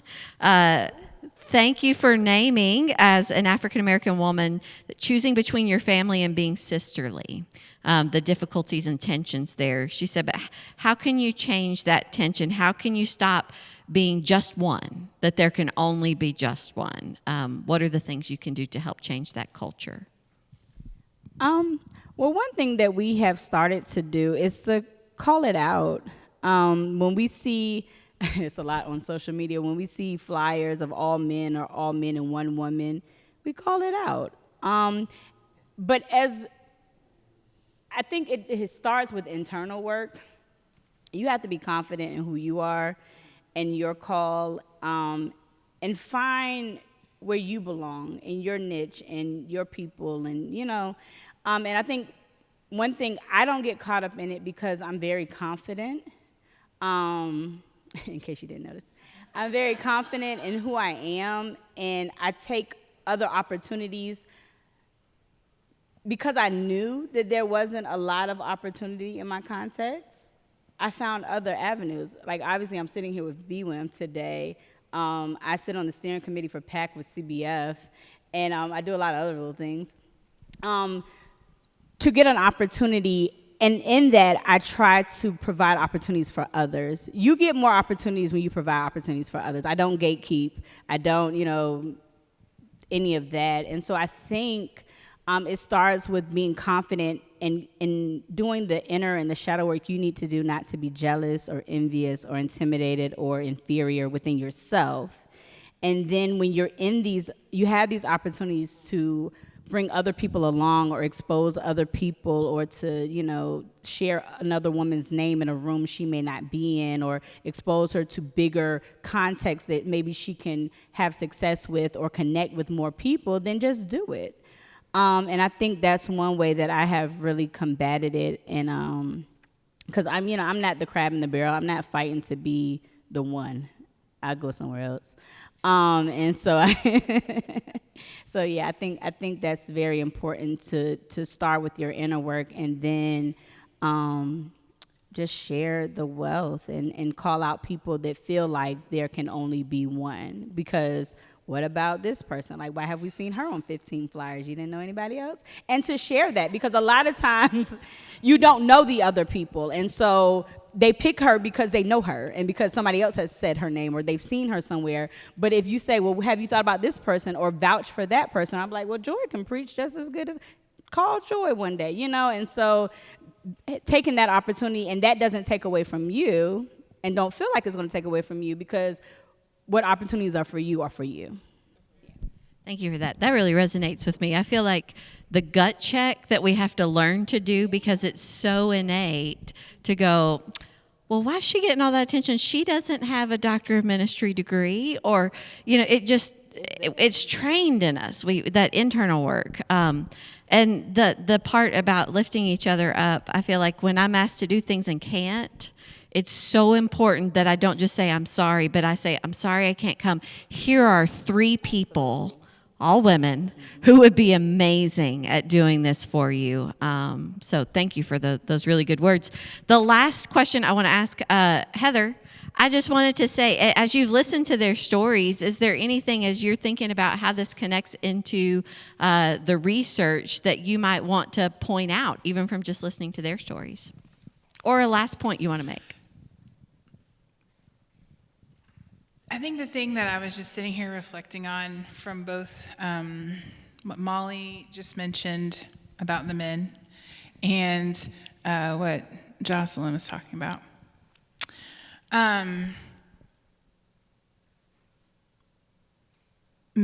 We need male advocates. I'm about to get emotional. Hold on.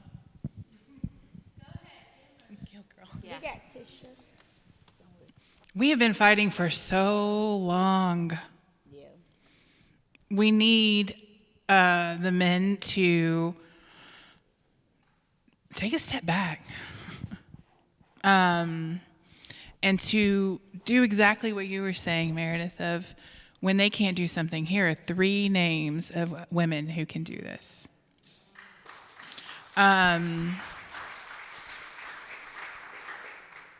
To know when it's their time to move on and not just keep grasping. And I'm not, again, not every male is like this, blah, blah. Yes, I'm speaking in generalized terms. But I think that that's really important work.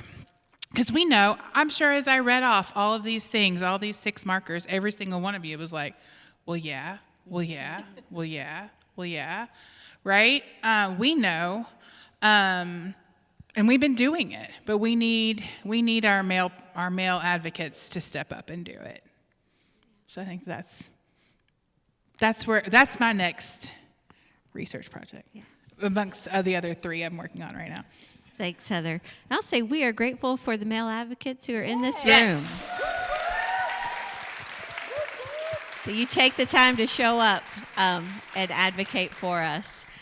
So our last thing that we want to do during, we got about 10 minutes left before lunch, is we want you to have a chance to grab a couple of people around you and just share what's connecting for you. And so we're going to put some questions up on the screens that you can have some small group conversation for maybe 10 minutes before lunch, or take these with you to lunch and then visit with someone else about them.